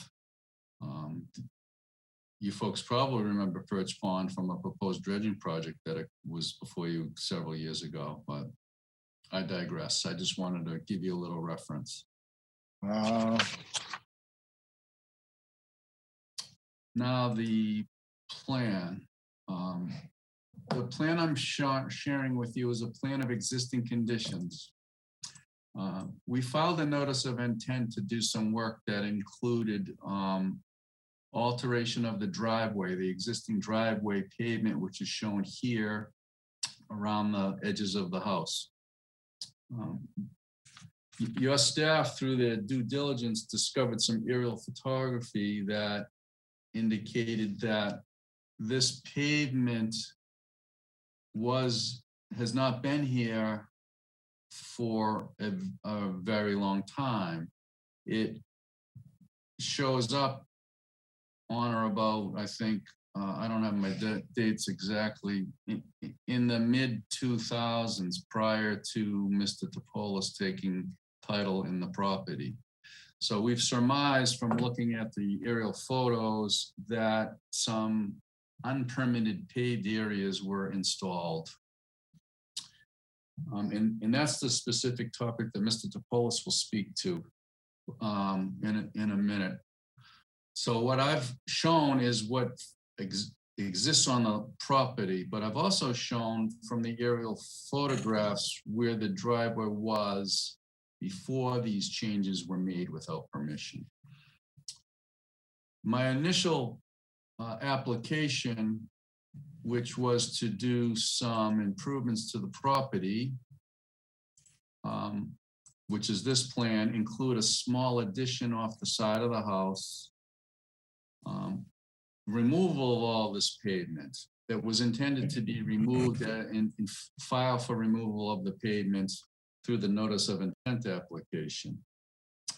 And then a change in the driveway was proposed. Originally, it was proposed to come in and loop around as a circular driveway. This is before we discovered the issue of the unpermitted pavement. And in that initial plan, we're doing a good thing to remove the pavement, but we thought at the time it was a good thing that we were doing and we could take credit for it. We could take credit for it in our mitigation calculations. But then we learned that we can't take credit for it because you can't take credit for things that weren't permitted in the first place. So we continued the hearing and we never opened it. We revised the plans and we're back tonight for that. So the project effectively hasn't changed other than the circular driveway that was originally contemplated is now a driveway that just comes in straight and it has a turnout spot. But we had to regroup. We had to do all of the impervious surface calculations without taking credit for the pavement that we're still proposing to remove, but we can't take credit for it. So the original project, because of the pavement removal, meant there was a decrease in impervious surfaces and it didn't require mitigation. But now when you look at the project with the understanding that you can't take credit for something that's not permitted, the numbers changed to the point that we now need mitigation and we need it to the tune of 840 square feet of mitigation. I submitted with the application these illustrated plans that show the shaded areas, portions of the existing house and other impervious surfaces in the no disturbance zone A zone, and then the outer buffer B zone. I guess I haven't really pointed out what the resources are. I'll go back and do that now. Perch pond, land under the ocean, land containing shellfish. There's a salt marsh down here. There's a coastal bank in this location, the top of which is identified here. I've shown the 100-foot no disturbance zone from the salt marsh in green. I've shown the 50-foot no disturbance zone from the top of the bank here, and then the 50-foot outer buffer zone here. And then I've shown the impervious surfaces that exist. Even though there's other impervious surfaces, they're not shaded because we can't take credit for those. I hope that's not confusing, but that kind of gives us a snapshot of what used to be before this pavement was installed by a previous owner. And we contrasted that with the proposed impervious surfaces and came up with a net increase in the A zone of 65. Most of this is in the B zone, by the way. But the big net increase is in the B zone, which is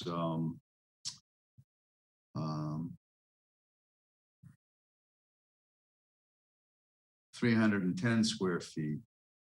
So when we applied the factor of 2-to-1 for that and a 3-to-1 for the 65 square feet, it totaled up to be just over 800 square feet, required 815 to be exact. And then we proposed to plant 840 square feet.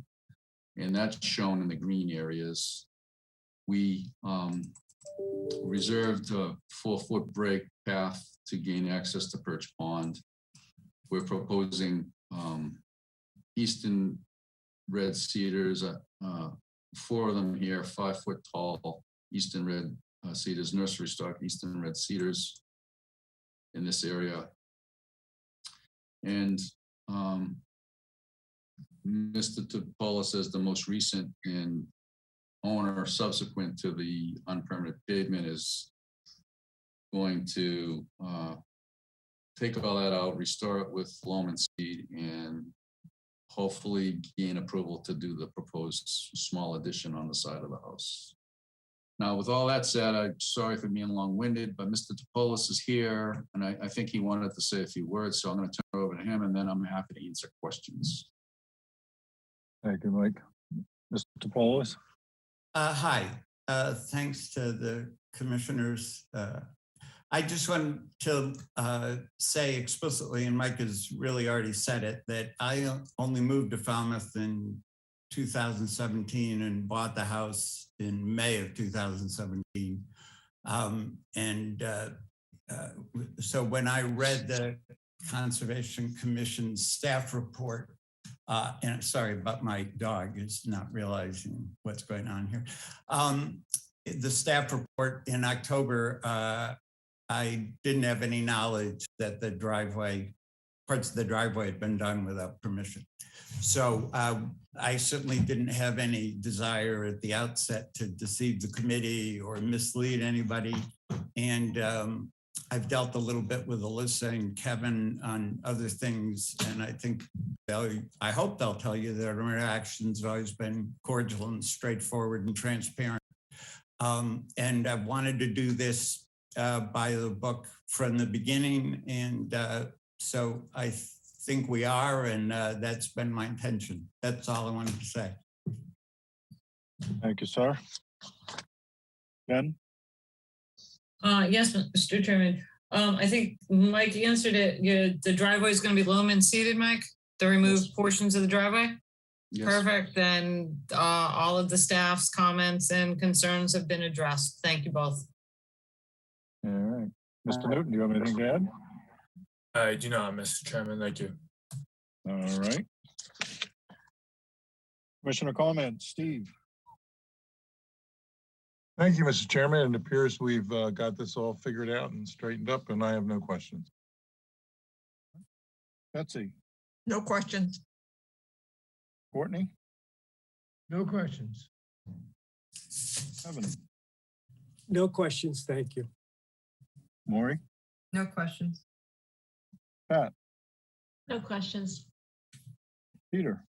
No questions. Wow. Jen, is there anything in the public chat function? No, Mr. Chairman. I'll Thank make a you. motion to close the hearing and take it under advisement. Third, second. All right, we have a motion and a second to close this hearing. If there are no further comments or questions, I'll take the vote. Betsy, Gladfelter, aye. Courtney, Bird, aye. Matthews, aye. Kevin, O'Brien, aye. Maury. Maury, Harlow Hawks Eye. Pat, Harris, aye. Peter, Walsh, aye. Steve. Pat and I. It is unanimous. We have closed the hearing. Once again, thank you, Mr. Borselli. Thank you, Mr. Chairman. Thank you, commissioners. Have a good night. Have a good night, Mike.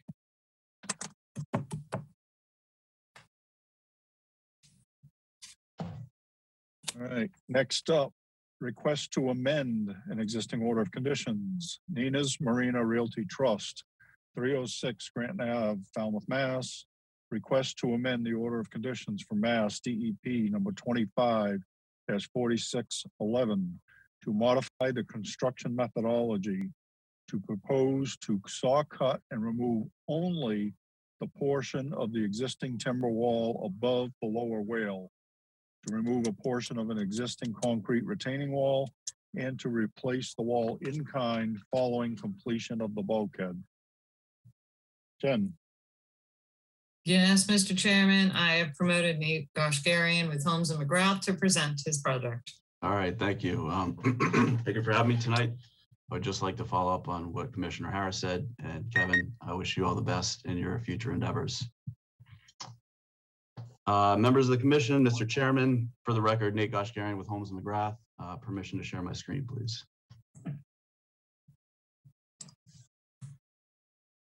Is that a yes? Yes, go ahead. Okay, thank you. All right, so tonight I'm here to propose to amend an order of conditions which was issued for 306 Granton Ave, in which approved the repair of bulkhead. This is DEP file number 25-4611. So I'm going to quickly go over the property in full. I'm going to then touch upon the methodology that was approved in the original order, and then I'm going to talk about the two changes that we are proposing to amend that order. So the property is 306 Scranton Avenue. This is a residentially developed parcel of land. Currently features a single family house, a boathouse, a bulkhead, which we are proposing to repair, and 2 licensed timber piers. Resources on or within 100 feet of this property include coastal beach, coastal bank, salt marsh, land containing shellfish, land under the ocean, land subject to coastal storm flowage, land under water bodies, and land subject to tidal flowage. So I'm going to set this exhibit up with a couple photographs that we took at the site, since some of these exhibits can be rather confusing. This is our exhibit. These are 2 shots that we took on the north end of the bulkhead. One second. So basically, if you took a picture from here and then from over here and kind of transposed them, you would eventually get a cross section, which is this. We've got our piers right here, which match up with this. We've got our boardwalk, which matches up with this. And then underneath.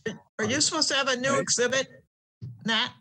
What are you seeing now? You're still showing the aerial view. Oh, okay. Wow, all right. How about now? Nope, same thing. Aerial. Oh, what the heck? All right. You're You're not seeing the exhibit now? Nope. Okay. All right, let me try that again. How about now? Yes. Yes. Yes. Okay, great. So the photograph was taken from the north end of the bulkhead. These are our pilings right here, the boardwalk right along here, the lawn matches up right here.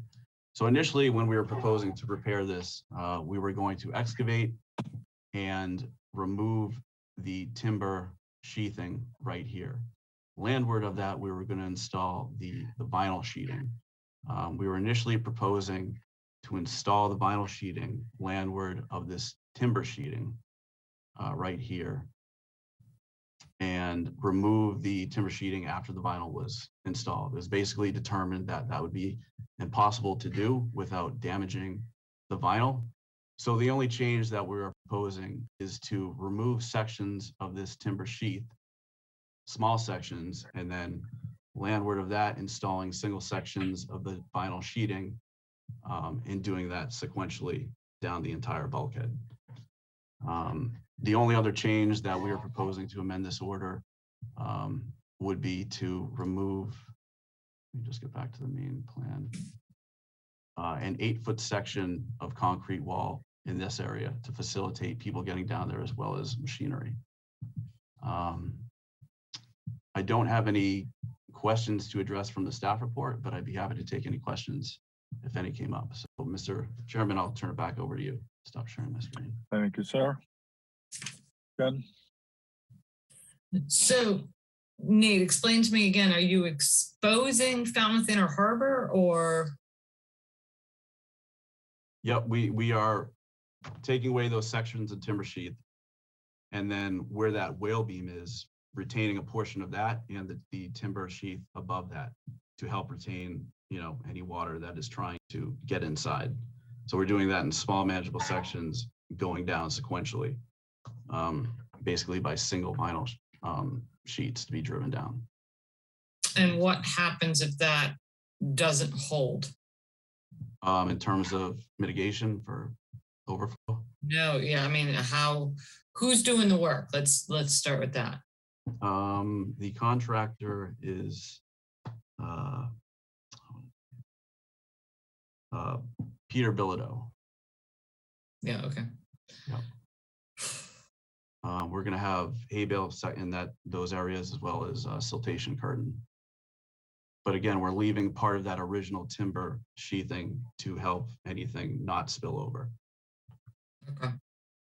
Okay, thank you. No questions, Mr. Chairman. All right.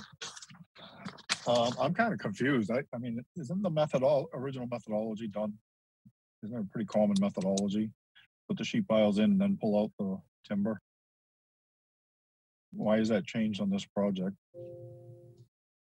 I mean, what I can say is that the contractor who's doing the work based on kind of the environmental conditions just deemed it impossible to install the vinyl sheeting directly against that timber sheath and then remove it without cutting into it when you're removing it in sections. So the thought was doing it in manageable sections would be easier. Single vinyl sections, section by section. Yeah. All right, Betsy. Is this for questions? I have no questions. Courtney. No questions. Kevin. Seems to me I should, but I don't. Nothing. All right, Maury. I'm with Jen. I'm a little concerned, how it's going to stay stable enough. But I mean, I've seen where they've just driven the sheathing and left the old stuff behind. Is there a reason not to do that? Old stuff behind. I mean, part of that answer would be kind of the superficial quality, how it looks from the outside. I mean, a lot of this wood is rotting, and certainly from a visual standpoint, it is not pleasant to the eye. So I think that's one of the main reasons for removing that timber. Yeah, because the only other thing you do is put the vinyl sheathing further back, so when you do pull the timber, you're not, hitting the sheathing. I don't know. You have engineers to do that. It's gonna be a little Yeah. tricky. I think like Jamie said, this is kind of a little different than what we usually see. Mhm. I mean, just to speak upon what you just said, I mean, also part of the thought in leaving that timber sheath there is to essentially act as a guide while you are driving the vinyl down. Yeah. Okay, no more questions. Thank you. Pat, No questions, thank you. Peter, No questions, Mr. Chairman. Steve, No question. Jen, is there anything in the public chat function? No, Mr. Chairman. Thank you. Jamie, I had one more question. Maybe it's, so this is gonna be vinyl sheathing, not steel? Correct. And is that why the vinyl's a little more fragile than if you were doing steel? Like susceptible to damage? Yeah. I would imagine that would be the case. Okay. Yep. That's why we're seeing it a little different. Okay, thank you. All right. I'll make a motion to close the hearing and take it under advisement. Bird, second. All right. We have a motion and a second to close the hearing. Are there any other comments or questions? All right, we'll take a vote. Betsy, Gladfelter, aye. Courtney, Bird, aye. Matthews, aye. Kevin, O'Brien, aye. Maury, Hello, Hawk's Eye. Pat, Harris, aye. Peter, Walsh, aye. Steve. Pat and I. It is unanimous. We have closed this hearing. Thank you, Nate. All right, thank you for your time, everybody.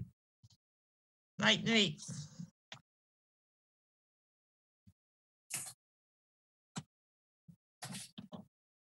All right, next up, request to extend the existing order of conditions. Rands Canal Association, Inc., 0 Rands Canal, North Falmouth, Mass, DEP number 25-4337, requesting a 1-year extension. Yes, Mr. Chairman, staff recommends a 1-year extension. So move. Hello, Hawk, second. Anybody have any questions or comments they want to throw in?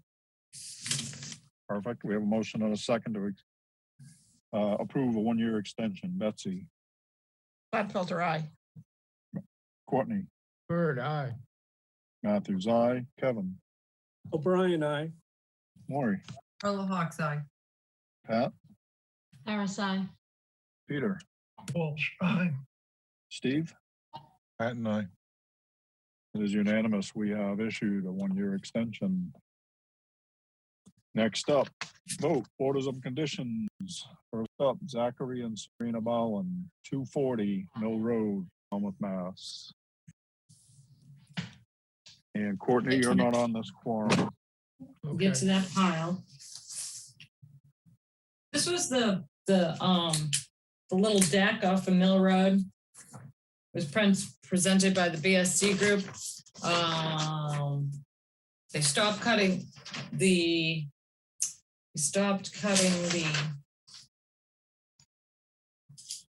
vegetation.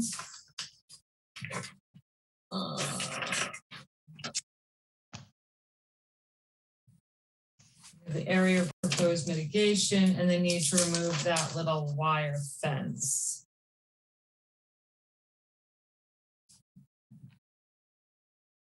I have a note about more shrubs. Oh, yeah, and then we're going to Fence, supplement the shrubs because they had 27 and give me 1 second.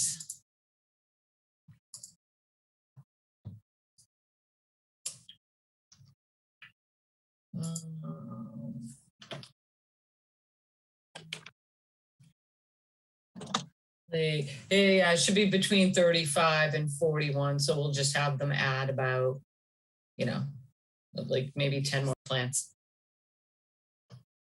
Okay. Okay. Anybody have anything else they want to see in there? Different, additional? All right. You want a motion? please. I'll make a motion to issue an order of conditions as discussed. Patton second. Thank you. We have a motion and a second to issue an order of conditions as discussed. Betsy, Gladfelter, aye. Matthews, aye. Kevin, O'Brien, I. Maury, Carl Hawks eye. Pat, Harris, aye. Peter, Walsh, aye. Steve. Patton, I. It is unanimous. We have issued an order of conditions. Thank you. Next up, J. Rao, 124 North Falmouth Highway, North Falmouth, Mass. And Courtney, you're not on this one either. But you're on some of more the rest. 1 second, Mr. Chairman. No get out of jail for free card, Courtney, tonight. Do I get one? No, Yeah. you No. don't get one tonight. You're stuck. Oh, Hang on 1 second, Mr. Chairman. I'm trying to. That's not helpful. This was the dock in the Yeah, lake. it's the dock. I know. It's the dock. And the only thing I think we had was that we wanted a revised plan to show the house is different. Correct. And then he has to show a revised plan shrinking the float to 100 square feet. Correct. And to pump and fill the cesspool. Yes. Yeah. 100 feet pump cess, and then This will require chapter 91, correct? yep, because it's a great pond. Anything that's a great pond, which is 10 acres or more, requires chapter 91. And they said they were not going to use any motorized boats. It was just for kayaks. Yeah, I don't think you're allowed to have motorized boats on Wing Pond. No, I don't think so. I'd put it in there though. Okay.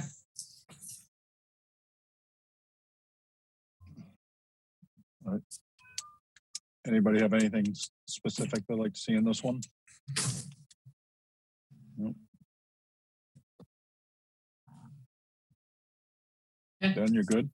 I'm good. All right. I'd entertain a Make a motion. motion. I'll make a motion to issue an order of conditions as discussed.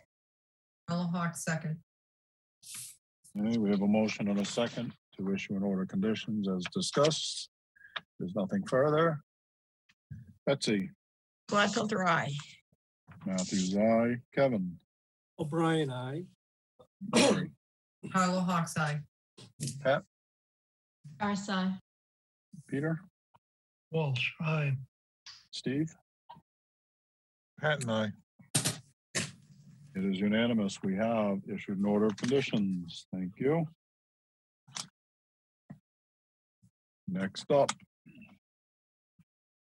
Adamo and Carol Rufo, 139 Edgewater Drive West, Falmouth, Mass.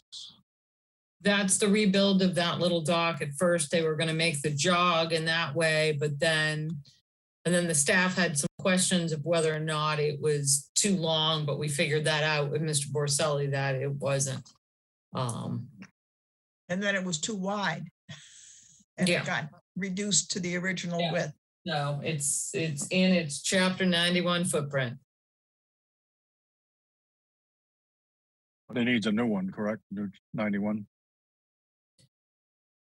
Yeah, I think they will, Jamie.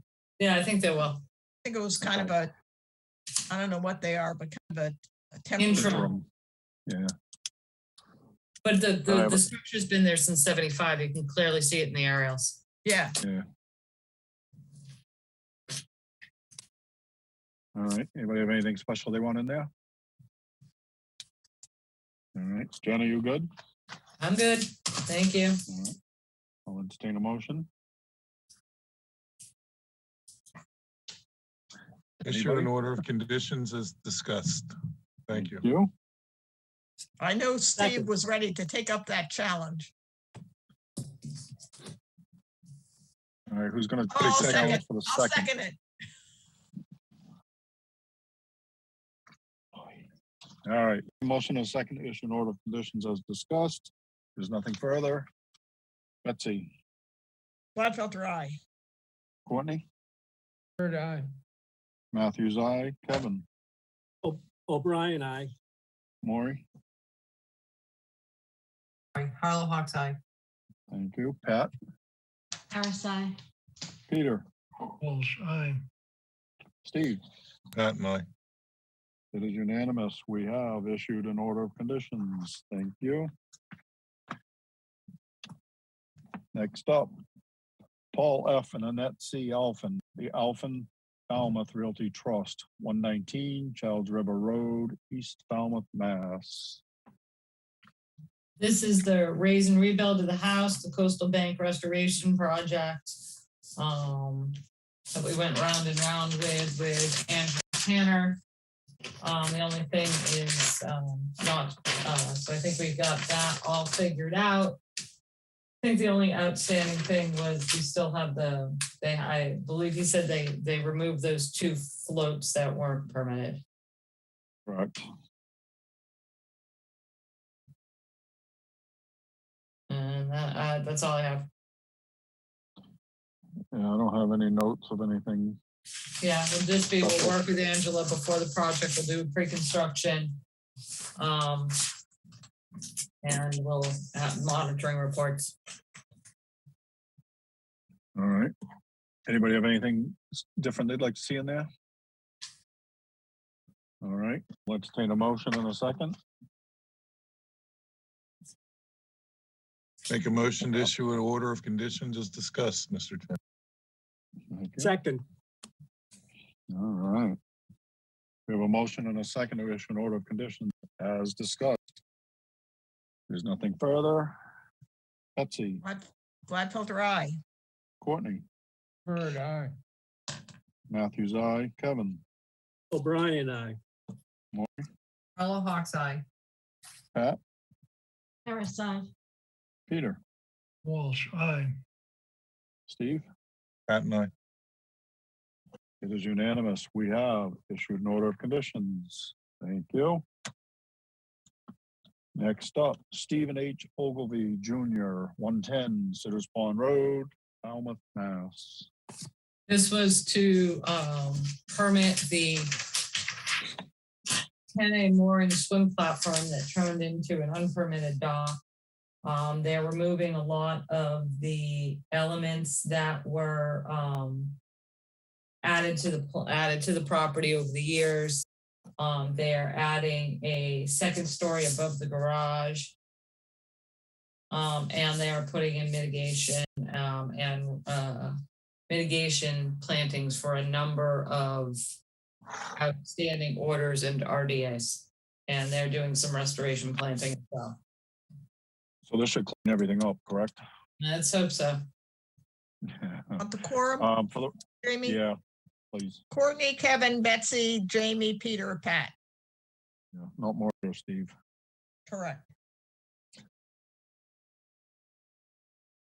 All right. Yeah, the other note I had was, besides all the stuff that's been discussed, is our normal single rail fence. Yep. I have one Is more anybody- comment. Sure. The mitigation should be completed before the dock construction.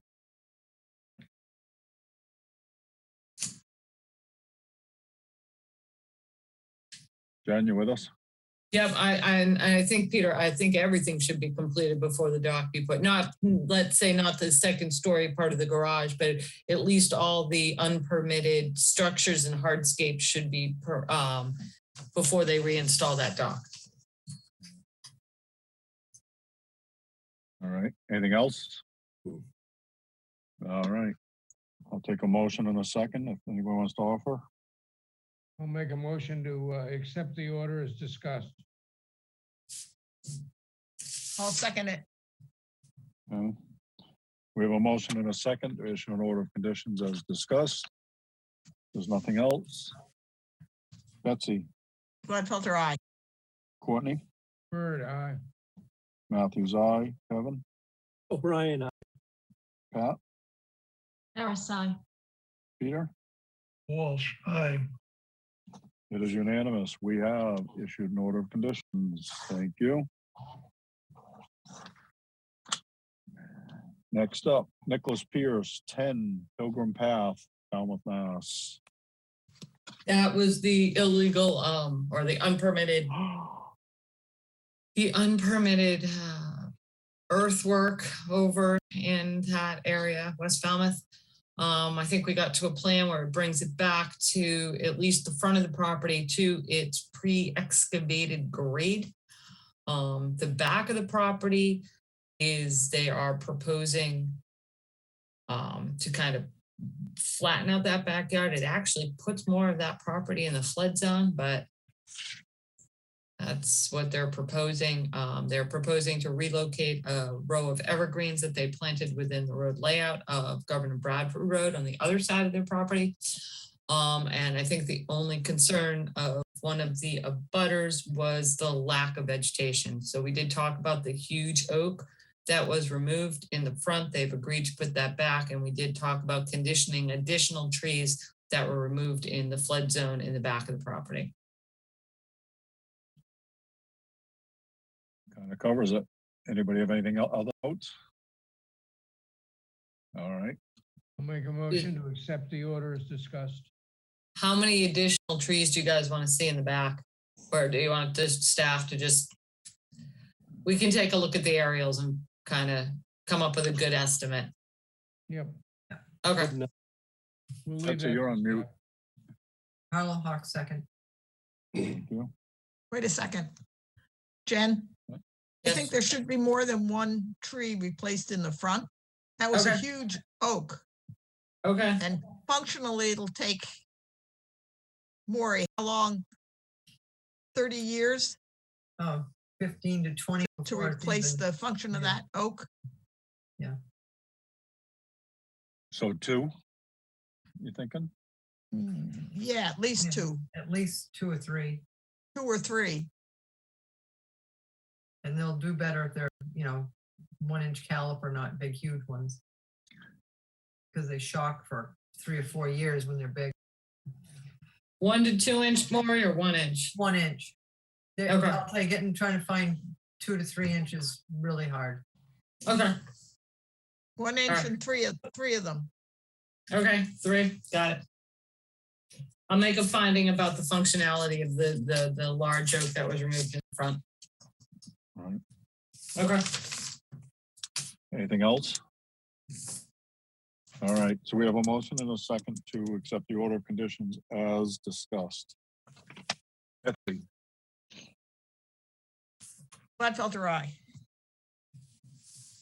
Courtney, Bird, aye. Matthews, aye. Kevin. Where'd Kevin go? sorry. All right, He adjourned. yeah, really. Kevin, what's your vote? Let's go along with it. Aye.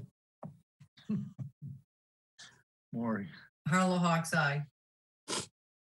Pat, Harris, aye. Peter, Walsh, aye. Steve. Pat and I. It is unanimous. We have issued an order of conditions. Next up, other business. Kevin Newton, you're up. All right. I think the beans might have been spilled on this one already, Yeah. but I have one last meeting left with you guys. I've decided to accept an offer with New Hampshire Fish and Game as a biologist, and I'm really excited for it. And I'm extremely thankful for my time that I spent with you guys, and I've learned quite a bit from a professional standpoint, and especially with the regulatory world that we work in. So thank you guys for being a part of my career. We're gonna Thank you miss for you a everything lot. you've Gonna done. miss you. Kevin, thank you for everything. We wish you the best. We're gonna miss you, Trader. All right, My Great pleasure. job. really, Thank you, Kevin. wish you the best. Thank you. When I If you- first met if- Kevin, this is the job he said he wanted. Yep, I don't mean our job, our job. Yeah. the job he's moving to is, Okay. is what I- he was really I hoping feel for. better. I feel better, but if we ever get him back, we need to be thinking about a contract, you know? This Bad is luck what he on the went to floor. school for, guys. This is a good thing for Kevin. We No, wish you this the is- best, Kevin. All the best. Thank you. Congrats. This is good. Congrats. And thanks, Pat, for spilling the beans. I had no idea. I'm so sorry Of to all take the people. wind out of the sails. So, Best, Confidentiality. best wishes to you, Kevin. Thank you. I really do appreciate it. So guys, next week, Kevin's gonna start the meeting with you guys because I have to go before the beach committee at 6 o'clock to talk to them. I'll be leaving there at 6:30, racing back to my home, and then I'll jump on. So Kevin's gonna be running the meeting at the beginning. Maybe his last meeting will torture him, Yeah. Yeah, drag it out and out. Well, actually, he has to. We're lucky we're on Zoom. They get continued, right? Kidding. Okay. Well, good night, Krista, would you guys. put a note in the record that our Board of Selectmen liaison, Stan Patterson, was in, and I neglected to mention that, but I'd like it to show that he was here. All right, we need one more motion and second. I make a motion to adjourn. Harlow Hawks. Patton second. All right, we have a motion and a second to adjourn. Gladfelter, aye. Yeesh. Bird eye. Matthews, aye. O'Brien, I. Harlow Hawks, aye. Our side. Walsh, aye. Patton, aye. Who needs Jamie? Look at that. We're adjourned. We need you, Good night. Jamie. Don't say that. Yeah,